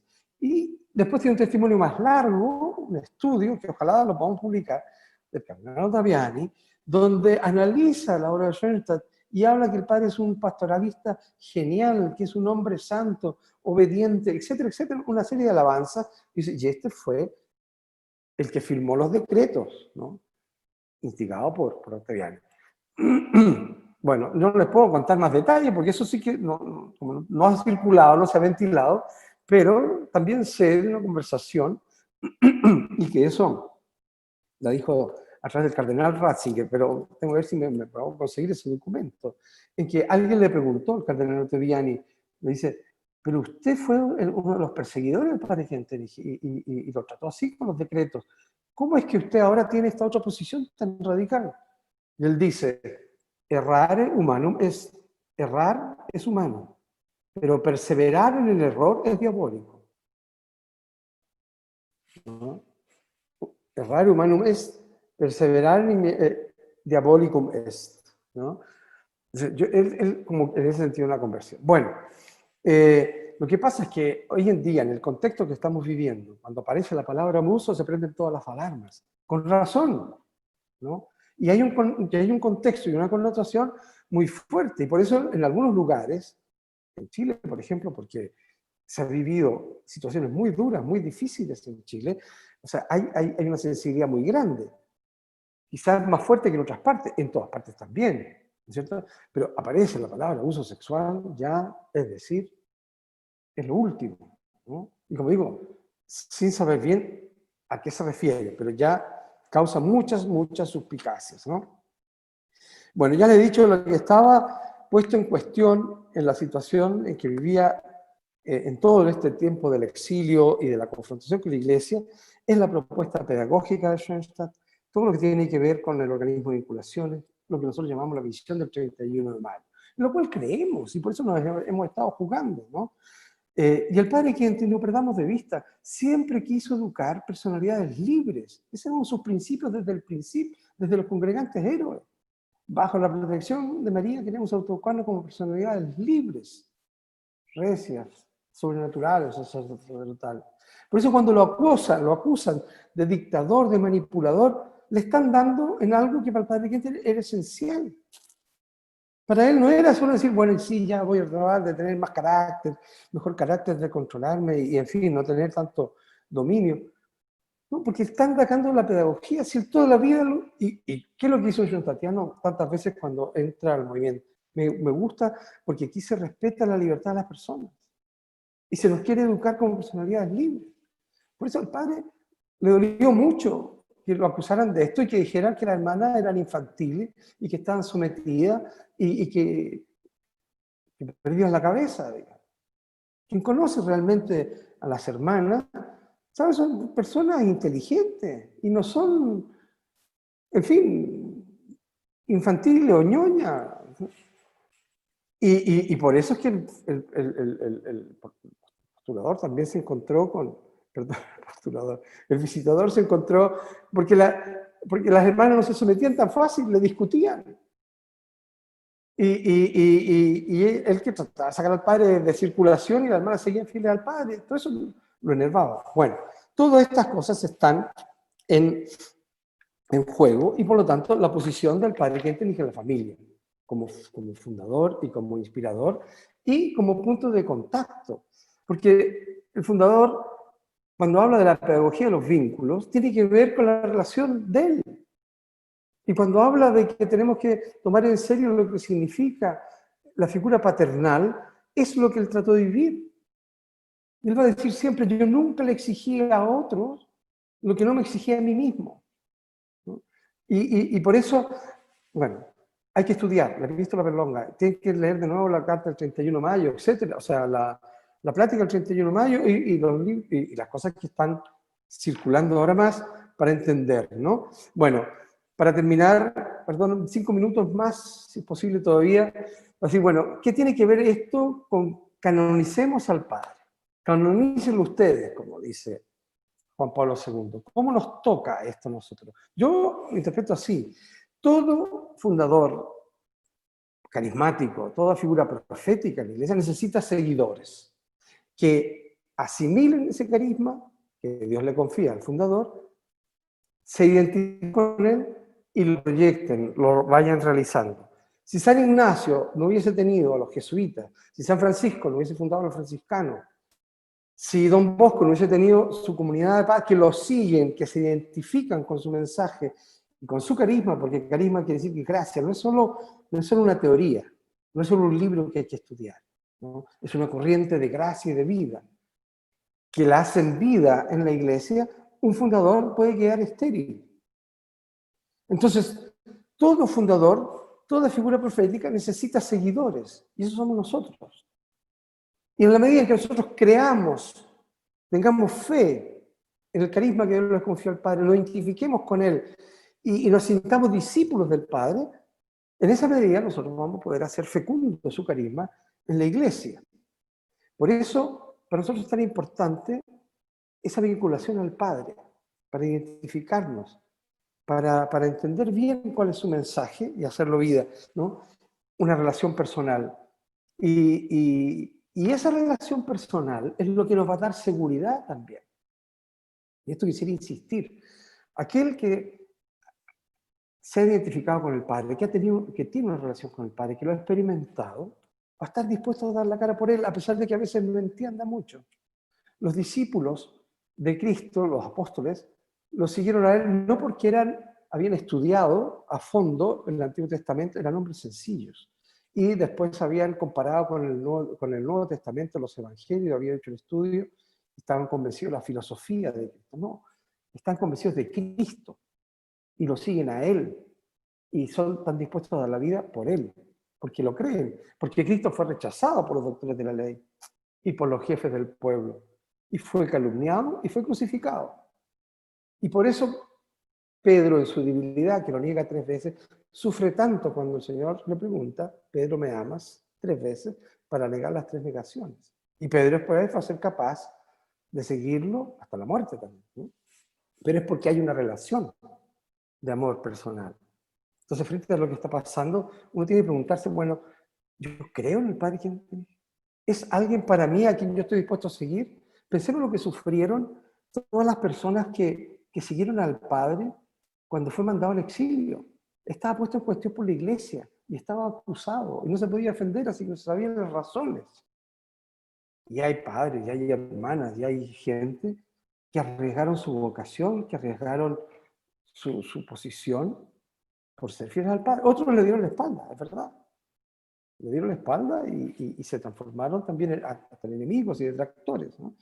Por eso, esta pregunta que el padre le hace al padre Menninger, también se nos plantea a nosotros.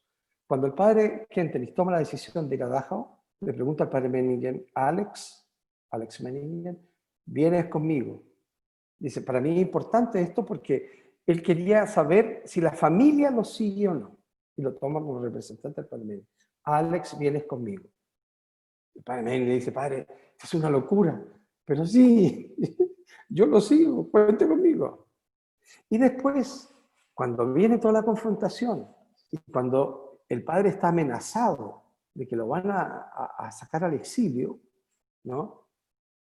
Le vuelve a preguntar al padre Menninger, Alex, ¿vienes conmigo? El padre Menninger nos contó a nosotros, que yo alcancé a conocer, me dijo, cuando el padre me pregunta esto, yo quedé blanco, porque ya sabía lo que significa, o sea, me estaba embarcando en una aventura de nuevo. Yo le dije, padre, cuente conmigo, por supuesto que yo voy con usted. Y se la jugaron, ¿no? Por eso también es bonito, bueno, comenzamos a vivir con esto. Vamos contigo, ¿no?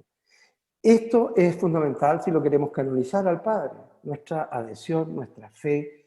Y ahora, por supuesto que esto nos exige los desafíos que estamos enfrentando, a estudiar más a fondo, a conocer mejor la historia, a ver si realmente entendemos su pensamiento y por qué cosas se la jugó. Todo esto que tenemos que estudiar más, a pesar de que, yo digo, lo decisivo quizás es el vínculo. No es la teoría, porque puede ser que hay gente que admira muchísimo, que ha estudiado al padre y está de acuerdo con sus ideas, pero no va a estar dispuesto a jugarse por él. Como yo, si me puedo transformar en un experto en Islam y estudiarme toda la doctrina del Islam y conocerme bien el Corán, yo no voy a dar la vida por el islamismo ni por el Corán. Pero por alguien con quien yo estoy unido, sí. Por Cristo lo siguieron los apóstoles. No fue por la idea, no es por la teoría, ¿no? Entonces, es importante conocer mejor al Padre. Yo creo que los desafíos que estamos viendo ahora es confrontarnos más a fondo. Y por eso es verdad que tenemos que ser más claros, que hay cosas, como dice la declaración también, que a lo mejor no se contaron con más detalle por respeto a las personas, por la sensibilidad de las comunidades. Entonces, sí, vamos a tener que, y ya están los tiempos donde podamos conocer todos esos escritos que hasta ahora quizás estaban más en reserva. Y bueno, y es bueno preguntarse y aclarar cosas que a lo mejor a uno no se le pasaba por la mente. A mí jamás se me habría pasado por la mente defender al padre de que lo podrían acusar de una violación. Pero bueno, si se plantea, la gente lo pregunta, bueno, hay que aclarar, ¿no? Nunca a mí me han preguntado, yo el padre consumía drogas, y yo nunca he negado que no se me había ocurrido. Si alguien dice, yo vi al padre fumando marihuana, bueno, es decir, no lo creo, pero bueno, va a haber que investigar, ¿no? En fin, es importante conocer su fundamento. También rezar, y eso ha sido importante, yo les insinuaba para difundir la fama de santidad es muy importante, quizás contar que una de las cosas que más se ha desarrollado y se ha avanzado en el proceso del Padre últimamente, porque la parte técnica ha ido muy lento, ¿no? Y ahora hay que investigar estos archivos, pero lo que más fecundidad ha tenido han sido grupos de oración que rezan diariamente por la canonización del Padre, que se han organizado, que están interconectados por WhatsApp y que rezan, como digo, todos los días, y que ya existen en cerca de 14 países y que reúnen a más de alrededor de 1.600 personas. Todos los días rezan.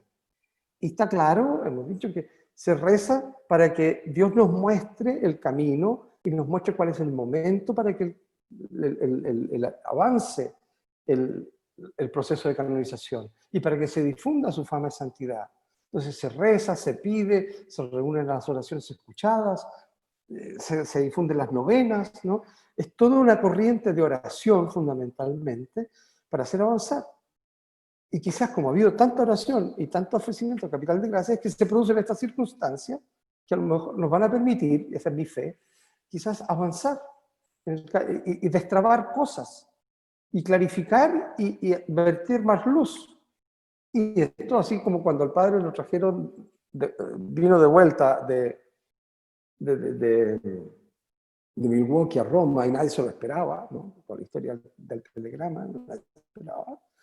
Y se pensó, ahora se va todo por agua abajo, porque a esto sí que ya es marca mayor de desobediencia, el padre aparece en Roma, nadie lo ha llamado, etc.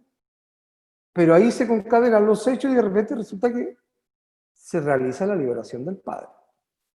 ¿Será esta la oportunidad? Sí, no sé. Bueno, rezar por el Padre, ofrecer capital de gracia, y por último, exigirnos en la coherencia. Si el carisma del Padre es válido y lo queremos canonizar, lo que nos interesa es que se canonice también su carisma. No solamente el Padre como figura individual particular, sino que también se reconozca su aporte, su misión. Lo que tiene que dar para la Iglesia no nos interesa solo tener una figura, dicho un poquito negativamente, pero en el altar. Lo que nos interesa es que la Iglesia se abra al carisma del Padre. Por lo tanto, y esa es tarea nuestra, ¿cómo nosotros hacemos válido y fecundo el carisma de Schoenstatt, el carisma del Padre en la Iglesia? Y por eso seguirlo en su camino y tenerlo como ejemplo de santidad también.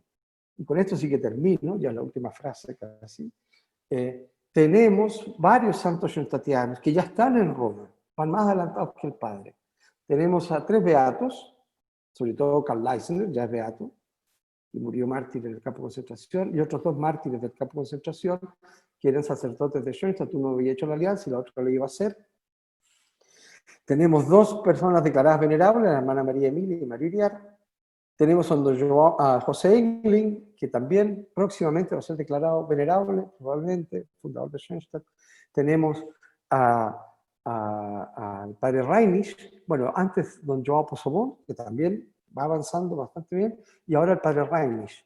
Y se están en proceso diocesano todavía Gertrude von Guillon, la primera mujer de Schoenstatt, y el padre Hernán Alessandri, que está todavía en proceso diocesano, en el inicio del proceso diocesano.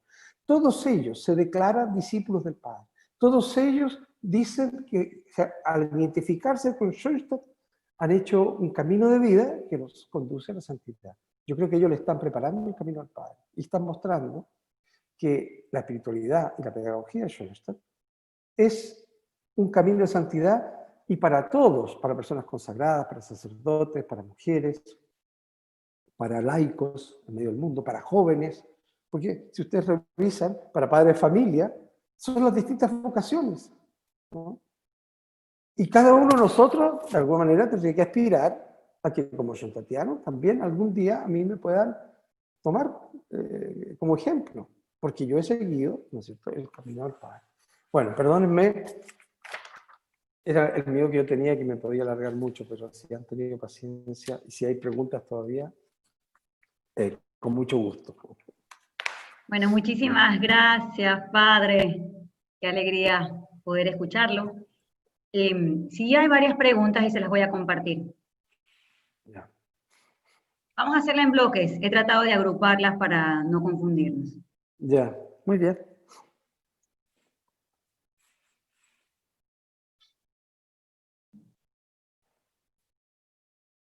A ver, vamos con el primer grupo.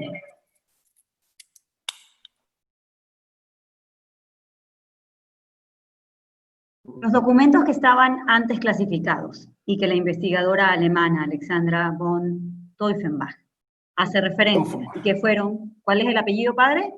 Taufenbach. Taufenbach. Hace Pero referencia. No es alemana, ¿eh? No es ¿No es alemana, alemana? es italiana. Ah, y de muy origen bien. austriaco la familia. Bueno, no es italiana. alemana. Hace referencia, y que fueron recientemente abiertos. Fueron analizados por los encargados de la beatificación. El padre Stein, antes de postular a la causa del padre Kentenich en 1975, conoció los documentos que la teóloga italiana descubrió en los archivos del Vaticano. La comisión que se ha conformado solo estudiará los documentos que estaban en archivo secreto. Si no habían entrado dentro del proceso, ¿significa que nunca estuvieron a disposición de Schoenstatt solo por decisión de la Iglesia? ¿Y cuál es la tarea que va a cumplir esta comisión que recientemente se ha nombrado por la diócesis de Treveri? Ya, vamos viendo, hay varias preguntas. Esta señora, esta investigadora, se ha especializado en Trump, el visitador. Y es por eso que ella entró a los archivos, que como digo, se abrieron recién. Yo no alcancé a entrar porque estaba acá y cuando iba a volver, vino la pandemia y me quedé estacionado aquí. Así que yo no pude entrar. Y después se cerraron de nuevo, se abrió un poquito, se cerraron con la pandemia. Y por eso el periodo que había ha sido muy corto donde ella pudo investigar. Y al investigar a Trump, ahí descubre estas cosas. Entonces, no sabemos bien cuántos documentos estudió o no, pero Trump corresponde a la segunda visitación. A él le llegan los datos de la primera visitación. O sea, va uniendo cosas, ¿no? Y es fundamentalmente Trump el que va a dar los decretos, va a firmar los decretos que mandan al padre al exilio y después todas las prohibiciones que le hacen llegar, ¿no? Por lo tanto, podemos decir que Trump conoce lo que dice Monseñor Stein, conoce las afirmaciones que han hecho las hermanas, o esas quejas, donde no hay ninguna acusación de abuso sexual. Eso sí sabemos. De la primera visitación no hay acusación, porque están los archivos de Treveris también, que sí se han podido investigar. Estos archivos son los del Santo Oficio, donde Trump puede haber dejado documentos que a lo mejor no fueron conocidos, ¿no? Nosotros, o sea, digamos, desde parte de Schoenstatt o de la comisión histórica que hizo la causa del padre en Treveris, tampoco tenían acceso. O sea que eso es lo que ahora tenemos que investigar. Una de las primeras cosas que yo tengo que hacer, volviendo a Roma, a pesar de que ahora ya cerraron de nuevo hasta mitad de septiembre, porque viene el tiempo de verano en Roma, ¿no? Y el Vaticano para, es ver qué cosas nuevas o qué es lo que hay que a lo mejor no conocemos. No sabemos bien si hay mucho material que no conocemos, pero es el único archivo que no había sido todavía investigado. Ni por nosotros, ni por la causa, o sea, por las instancias diocesanas, digamos, ¿no? Bueno, no sé si había entre medio otras, pero en ellos, hasta donde nosotros sabemos, no hay, ni en los decretos del Santo Oficio, ni en el informe de Stein, no hay acusaciones de abuso sexual. Por lo tanto, no sabemos bien a qué se refiere esta investigadora. Dice, hay una hermana que hace acusaciones de abuso sexual. ¿Ella lo está interpretando así? ¿Está usando un lenguaje más moderno? Eso es lo que vamos a tener que investigar. Lo que dice esta comisión es que en vista que se ha abierto estos archivos que son muy importantes y que no habían podido ser investigados, el obispo va a nombrar una comisión para investigar estos archivos y meternos en el archivo vaticano para ver, seguramente hay más cosas, no es solo esto. Yo estoy seguro que vamos a encontrar cartas de obispos al Santo Oficio defendiendo al padre, porque eso se sabe que hubo.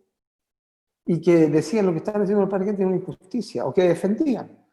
A lo mejor de algún obispo alemán al Santo Oficio, o del general de los palotinos a Trump, y que eso sí que no lo conocían. O sea, puede haber más cosas, y que puede ser en algunas cosas negativas para el padre Kentenich, como pueden ser también positivas, o sea, de apoyo, ¿no? Eso hay que ir a investigar.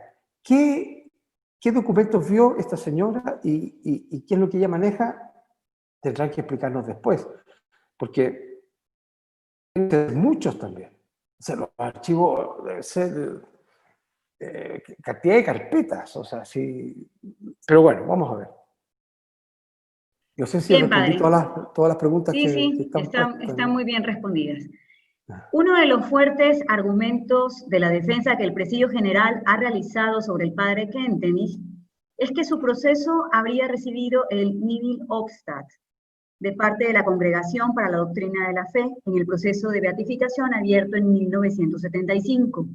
Sin embargo, la teóloga e investigadora Alexandra ha dicho que esas declaraciones solo competen a los documentos entregados por el mismo movimiento, o sea, Schoenstatt. No es una aprobación a todo el material existente o archivado. Ella indicó en una entrevista, además, que puede que el nihil obstat haya sido emitido desde la Congregación para las Causas de los Santos, un dicasterio distinto al que juzgó al fundador. ¿Es así? No, mira, a ver, esto es algo que se tiene que hacer. Entonces, poner nihil obstat significa nada obstaculiza que se inicie la causa. Si hubiese conocimiento de un impedimento, de un abuso sexual, por ejemplo, sí, está esta acusación. Cuando se pide un nihil obstat hoy día, claro, se pide el nihil obstat a la causa, a la congregación de los santos. Pero de la congregación averiguan, preguntan en las otras congregaciones, ¿tienen ustedes algo? Se pide a la congregación para la causa de los santos y la congregación responde a nombre de la Santa Sede, del Papa. Pero ellos consultan. Ahora, en el caso del padre Kentenich, que estuvo puesto en cuestión 14 años por la Iglesia, donde fue conflictivo, el padre Kentenich era un desconocido, y esta causa no los agarra así y dice, ¿quién será este señor? Entonces, cuando se pide el nihil obstat y lo da la Santa Sede, no es que lo dé solo a la congregación, es cosa de ella, porque la Santa Sede representa, o sea, la congregación representa a la Santa Sede en ese caso, ¿no? Da una respuesta, sí, no tenemos, se va a tener que investigar si hay algo, pero hasta aquí no tenemos nada que pueda impedir la causa. Y entonces, pero además, el obispo también, de alguna manera, al iniciar la causa, está dando un New Lobster. Y fue el mismo obispo Stein, el visitador, que después abre la causa. Y que además tiene que consultar con otros obispos. El padre había sido reivindicado y por eso es que... Y por eso los obispos también están de acuerdo. Y llegan muchas peticiones de que se abra la causa. Esos documentos están, ¿no? O sea que ella trata de justificarse a lo mejor, de decir, esto no tiene mayor valor. Pero es que fuera del New Lobster para abrir la causa, yo les dije que para la rehabilitación del padre, que lo recibiera Pablo VI, que pudiera volver a Alemania y tomar sus puestos, que fuera incardinado, que pudiera fundar a los padres de Schoenstatt, seguir actuando, digamos, como fundador. Si hubiese pesado esta acusación o este delito, no lo habrían dejado. Eso es lo que dice un personero también, ¿no? Que dice que eso es suficiente para decir si el padre está rehabilitado. Padre Eduardo, ¿en qué consiste el sigilo de los postuladores del proceso de beatificación? Y los anteriores postuladores, en este caso específico, el padre Ángel Estrada, ¿podría revelar más antecedentes o también debe mantener este sigilo? Claro, este sigilo, les voy a leer, ¿eh? Por ejemplo, el juramento que hacen la gente de la comisión histórica y los que trabajan, secretarios, notarios, todos los que van autentificando las cosas. Dice, y uno así parecido tuve que hacer yo. En el nombre de Dios, amén. La mano sobre el Evangelio. Yo, NN, juro que la tarea que se me ha encomendado de buscar en cuanto existen y de coleccionar los escritos del siervo de Dios, Padre José Kentenich, y de todos los documentos de alguna manera tengan que ver con la causa, la realizaré con cuidado y a conciencia. Juro además que guardaré sigilo sobre todo aquello que a causa de mi actividad o en el transcurso de la instrucción haya llegado a mis conocimientos sobre personas vivas y ya fallecidas. Y no es de público conocimiento. De público conocimiento. Que Dios y estos santos evangelios me asistan. O sea, una persona que hace traducciones, por ejemplo, cuando del alemán al castellano, para presentar las actas, tiene que hacer un juramento parecido. Yo soy ya el cuarto postulador. El primero fue el padre Menningen, que duró muy poco porque fue reemplazado para que él, que conocía tan de cerca al padre toda su vida, pudiera ser testigo. El postulador no puede ser testigo. El padre Menningen pudo ser testigo porque dejó de ser postulador. Vino el padre Monerjan, que fue el que escribió la primera biografía, que murió. Después fue el padre Ángel Estrada y ahora soy yo. El padre Ángel Estrada fue 20 años el postulador. Todos tuvimos que hacer este secreto, o sea, este juramento de secreto de sigilo.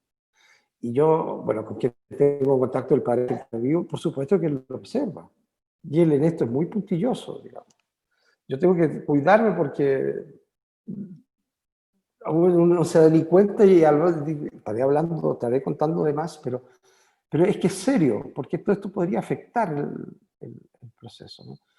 No puedo decir nada que yo gane conocimiento a causa de la investigación de cosas que no se saben. Dice, si hay algo que ya salió y está circulando, entonces yo me puedo referir, como lo he hecho. Pero si no, claro, yo tengo que tener cuidado, ¿no? Es como un poco más estricto, eso sí, el secreto de confesión. Si a mí en confesión alguien me confiesa un delito o algo, yo no lo puedo denunciar, ¿no? Estoy sellado. Gracias, Padre Eduardo. Bueno, tenemos otro grupo de preguntas. Dicen, ¿estas prácticas que el padre tenía con las hermanas como un vínculo paternal de Dios con ellas, ¿era una práctica personal del fundador o habían otros sacerdotes que lo realizaban y el padre los tomó de ellos? Otra pregunta es, ¿tomó contacto esta historiadora italiana con usted o con parte del equipo de la postulación de la causa acerca de la documentación que verificó en estos documentos que se abrieron de Pío XII? ¿Debería ella declarar en el proceso por las acusaciones que ha mencionado y que ha encontrado con el equipo, con usted o en la diócesis de Trier? Mira, a lo mejor parto por ahí para decir que no tomó ningún contacto. Esto nos sorprendió a todos. Y uno piensa, si es una persona seria, científica, a lo mejor habría sido honesto, decir, mire, yo he encontrado esto, y yo sé que la causa del padre que está en marcha, eso sí tiene que saberlo. Y voy a publicar. O me gustaría escuchar vuestra opinión. Nada, ella lo sacó inmediatamente en un círculo además que son muy críticos también, ¿no? Así que recién ahora a lo mejor se están tomando algunos contactos y ver si se puede dialogar. En relación a las prácticas que decían, hay que decir, en la Iglesia y en la tradición de la Iglesia hay prácticas a veces semejantes. Pero sobre todo este sistema, o este esquema del acto filial que se llama estas preguntas, se realizaron fundamentalmente en la comunidad de las hermanas. Y tiene que ver con nuestra espiritualidad, o sea, la importancia de la figura paternal, las causas segundas, como yo las había nombrado. Y entonces, la meta de esto es esa entrega filial confiada en los brazos del Padre Dios, por así decirlo, ¿no? Y por eso, así como Santa Teresita, el niño Jesús, decía, yo quiero ser como una pelotita en las manos de Dios que puede jugar conmigo, puede hacer lo que quiere, me puede dejar arrinconar si quiere. Ella tiene una espiritualidad, y ella es doctora de la Iglesia en la infancia espiritual, ¿no? Esto tiene un poco ese contexto, ¿no? Normalmente se hacía por el intermedio, por así decir, del padre Kentenich, pero no era obligado, lo tenía que hacer la persona de motu propio. Y también, o sea, podía estar presente la superiora general. O sea, no era una cosa así secreta o hecha así. Yo tengo entendido también que los asistentes de las comunidades femeninas, lo que nosotros llamamos el principio paternal, tanto las hermanas como las señoras de Schoenstatt, nuestras comunidades femeninas, también si quieren pueden hacer esto. Yo no sé hoy en día en qué está esa práctica, pero en ese sentido tampoco era algo exclusivo solo con el padre, ¿no? El padre lo pensaba él como intermediario. Y aquí tendríamos que entrar todo lo que tiene que ver con las causas segundas, o sea, todo el valor de los intermediarios, la posición que la Mater tiene, que los santos tienen en nuestra fe católica, los sacramentos, todo eso son las mediaciones. Entonces, bueno, en la medida que estas cosas se están ventilando, quizás podemos esperar que después las mismas hermanas nos puedan contar más, o sea, cuál es el valor de esto, qué ha significado, qué sé yo. Estas cosas, en todo caso, pues, en la causa, en la investigación, claro que se trataron y se investigaron.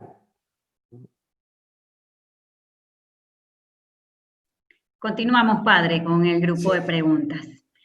Nos llegó una pregunta que dice, ¿cree usted que es fácil vincularse al padre si hace pocos días se tiene acceso a ciertos contenidos y aspectos reservados de su vida? ¿Es posible poder acceder al decreto que hace referencia a la práctica peligrosa y que indica que no hubo un actuar errado? ¿Considera usted prudente que en muchos santuarios y centros de Schoenstatt hayan cuadros y estatuas del padre Kentenich? Y si esto es bueno para la causa de su beatificación. Ya, a ver, ¿por dónde empezamos? Si esto de acceder a los decretos, por ejemplo, yo no los puedo dar a conocer, porque son parte del proceso. O sea, si no son conocidos, yo no los puedo dar a conocer. Ahora, si alguien los da a conocer, si el obispo, si la diócesis, o sea, o el mismo Santo Oficio, ¿no? La congregación, publica, entonces sí yo me puedo referir, ¿no? ¿Cuáles son los decretos del Santo Oficio? Los decretos son conocidos, están en la causa. Eso no va a haber nada nuevo, porque esos fueron los decretos que ordenaron que el padre Kentenny fuera al exilio, que no se podía mover de Milwaukee, que no podía tener contacto con las hermanas. Esas cosas fueron saliendo y se las enviaban al superior de los palutinos para que las aplicara con el padre Kentenny. O sea, y si existió otro decreto que no fue conocido, no salió a la luz, no vale. Es como digo, había una ordenanza, pero si no se dio a conocer y el padre nunca la conoció, no tiene valor porque no entró en vigor, ¿no? O sea, en cuanto a los decretos, ahí no va a haber nada nuevo. Eso ya está. Yo no los puedo dar a conocer, a pesar de que a lo mejor circulan por ahí. Si entonces me dicen, mire, pero yo tengo esto y dice aquí, bueno, ahí yo a lo mejor puedo explicar cosas más precisas. Esa es la pregunta de los decretos, ¿no? Lo otro tiene que ver, las preguntas de la estatua y de que la imagen del Padre en tantas partes, tiene que ver con esta investigación que se hace, si el culto que se está dando está correcto o no. Entonces, y eso está en tensión, como les decía, con que sí tiene que haber una difusión de la fama de santidad y tiene que haber formas para cultivar eso. Entonces, hay formas permitidas y hay otras que no. Todo lo que se considera un acto público de veneración no puede ser, en el sentido público en que yo trato al padre Kentenny y alguien que no tiene idea de quién es y ve y dice, ya, lo tienen como santo. Yo no, por ejemplo, la estatua del padre Kentenny se puede poner, porque es el fundador de la obra. Y uno, bueno, si yo soy admirador de Beethoven y armo una escuela especialmente para estudiar a Beethoven, pues, y pongo un busto de Beethoven o en el jardín una estatua, lo puedo hacer. O sea, la estatua, ahora si yo a la estatua le pongo atributos de santo, la aureola, si la saco en anda, si le prendo vela y hago toda una... Ahí es donde tenemos que saber distinguir. Por eso a mí muchas veces me preguntan, padre, ¿podemos hacer esto?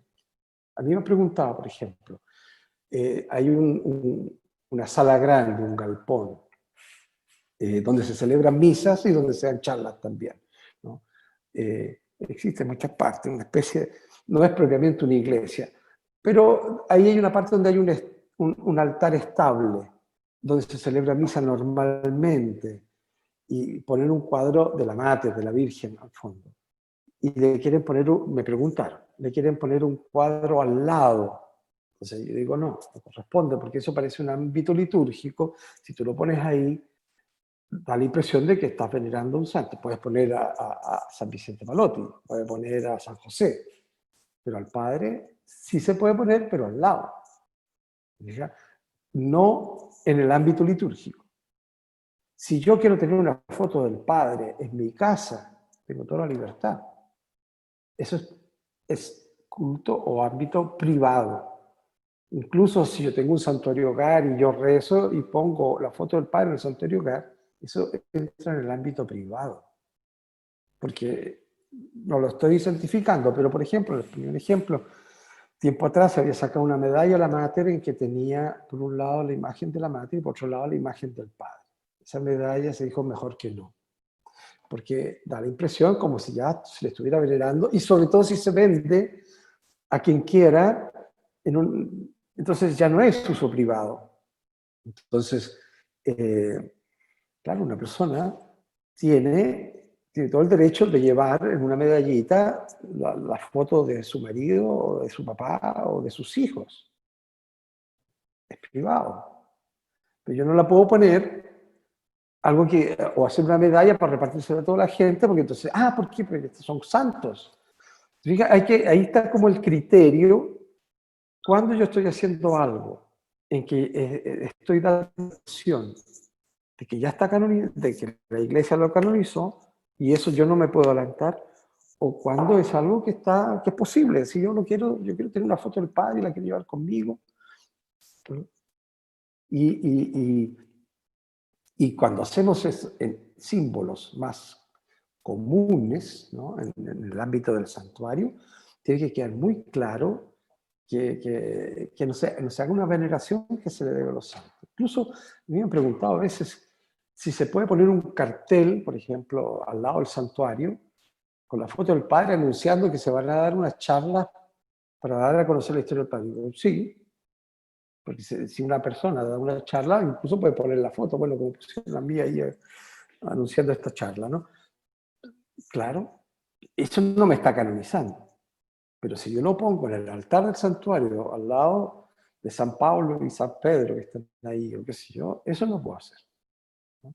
Entonces, ese es el discernimiento, qué es lo que es culto público, qué es lo que es culto o devoción privada, ¿no?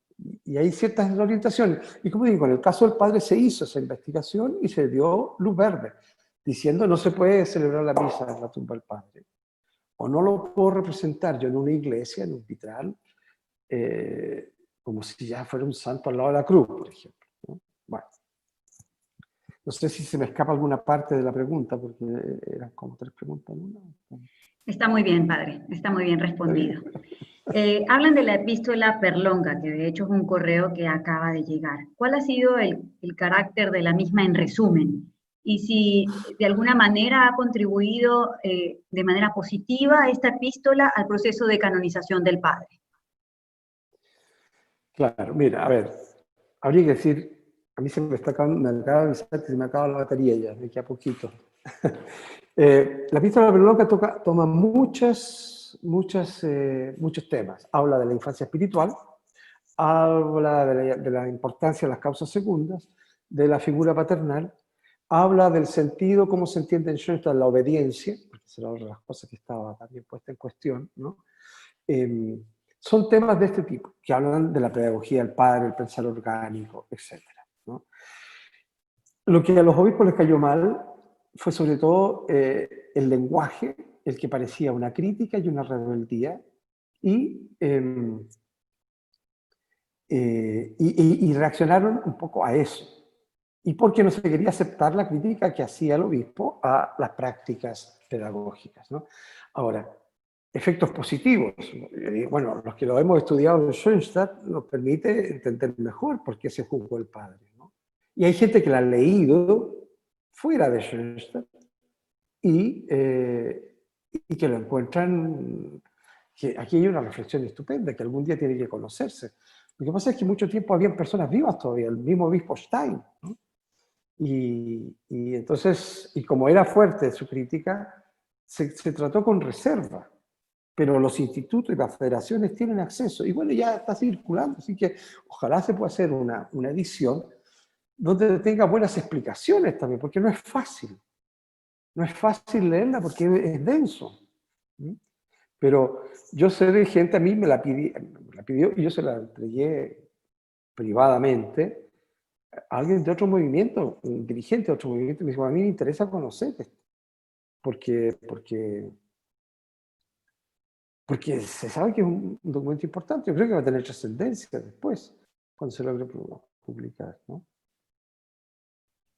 Padre, con respecto a los milagros, la pregunta es, ¿este milagro tiene que ser físico o pueden ser de conversión para llevar a un siervo de Dios a su beatificación y luego canonización? Sí. Y de ser así, ¿cómo se prueban estos milagros?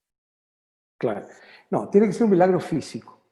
Los milagros de transformación interior, los milagros morales, existen, pero ¿cómo se prueban? Pueden ser procesos pedagógicos. Muchos de las oraciones escuchadas tienen que ver más con esto, ¿no? Alguien que se convirtió, que encontró su camino de vida, etc.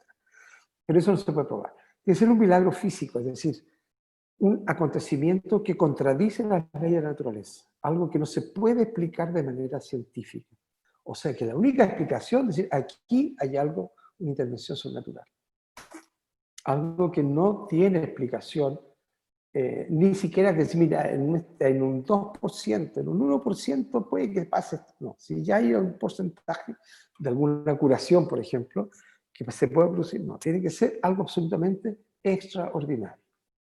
Porque entonces esa es la comprobación que aquí intervino Dios. Y tiene que comprobarse que ha sido por la intercesión del siervo de Dios que está en cuestión. Entonces, vale.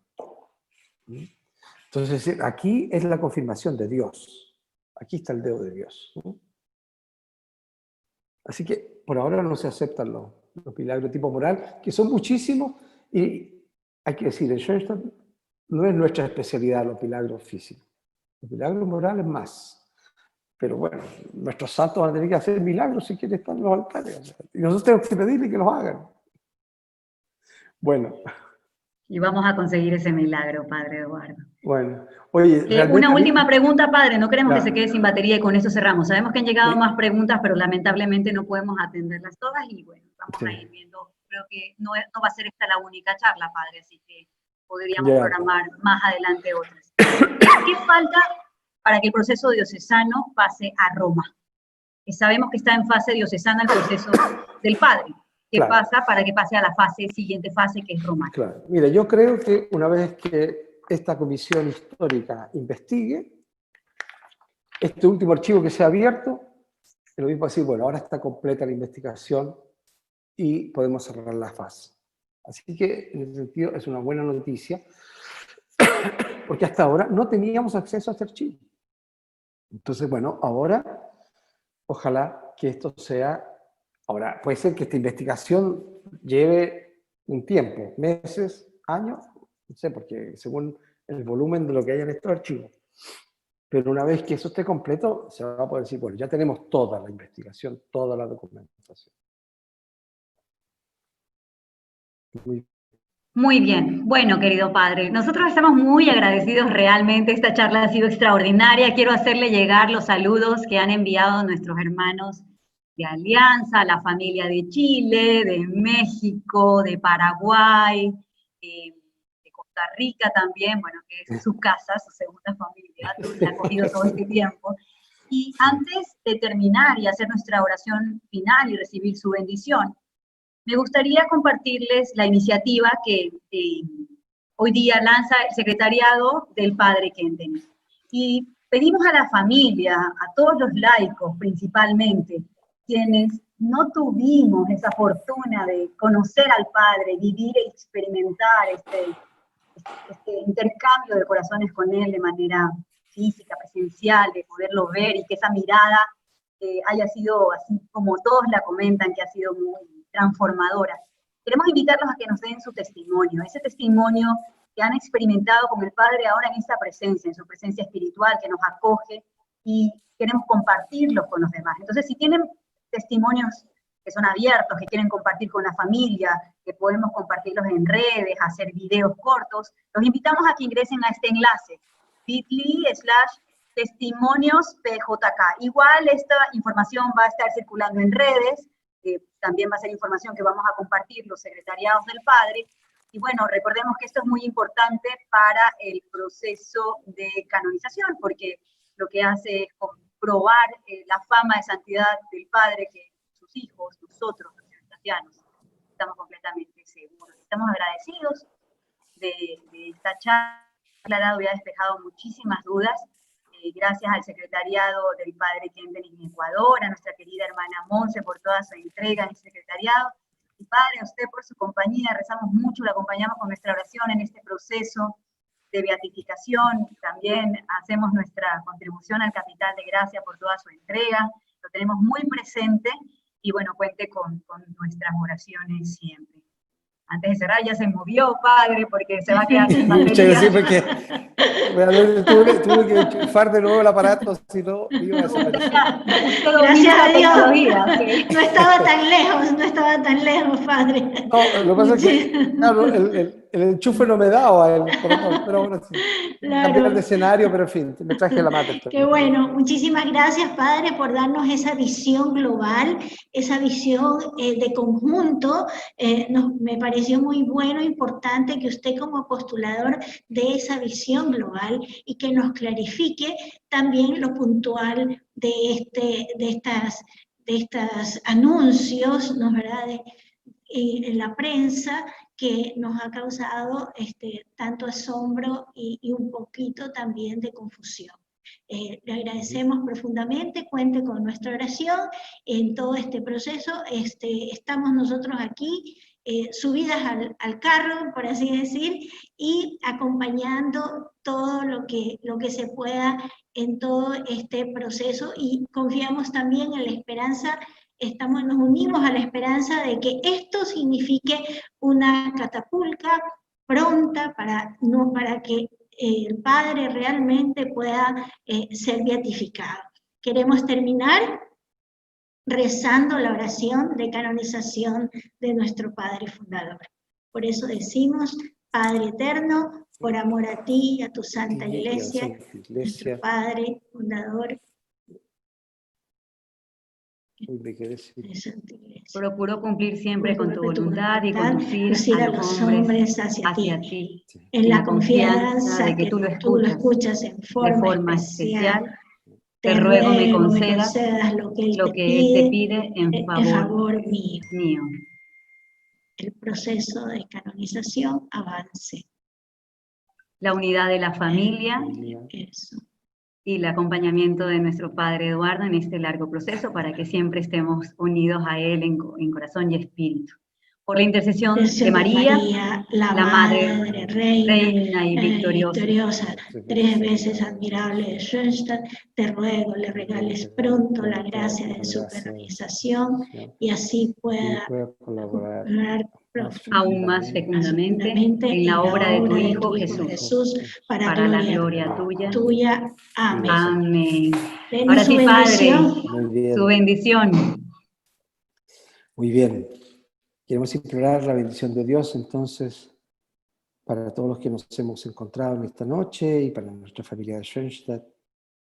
También implorando al Señor y a la Mater que todo lo que estamos viviendo nos ayude a conocer más profundamente la historia de nuestro Padre, con mucho más veracidad, con mucho más transparencia, para crecer también en la admiración y nuestra adhesión, nuestro seguimiento, ¿no?, a su carisma, y para que así podamos servir y amar a la Iglesia como amamos al Padre. Y por eso bendecirlos también a cada uno de ustedes en este colaborar o en este ser discípulos de nuestro Padre, y bendecir sus familias, sus trabajos, sus seres queridos.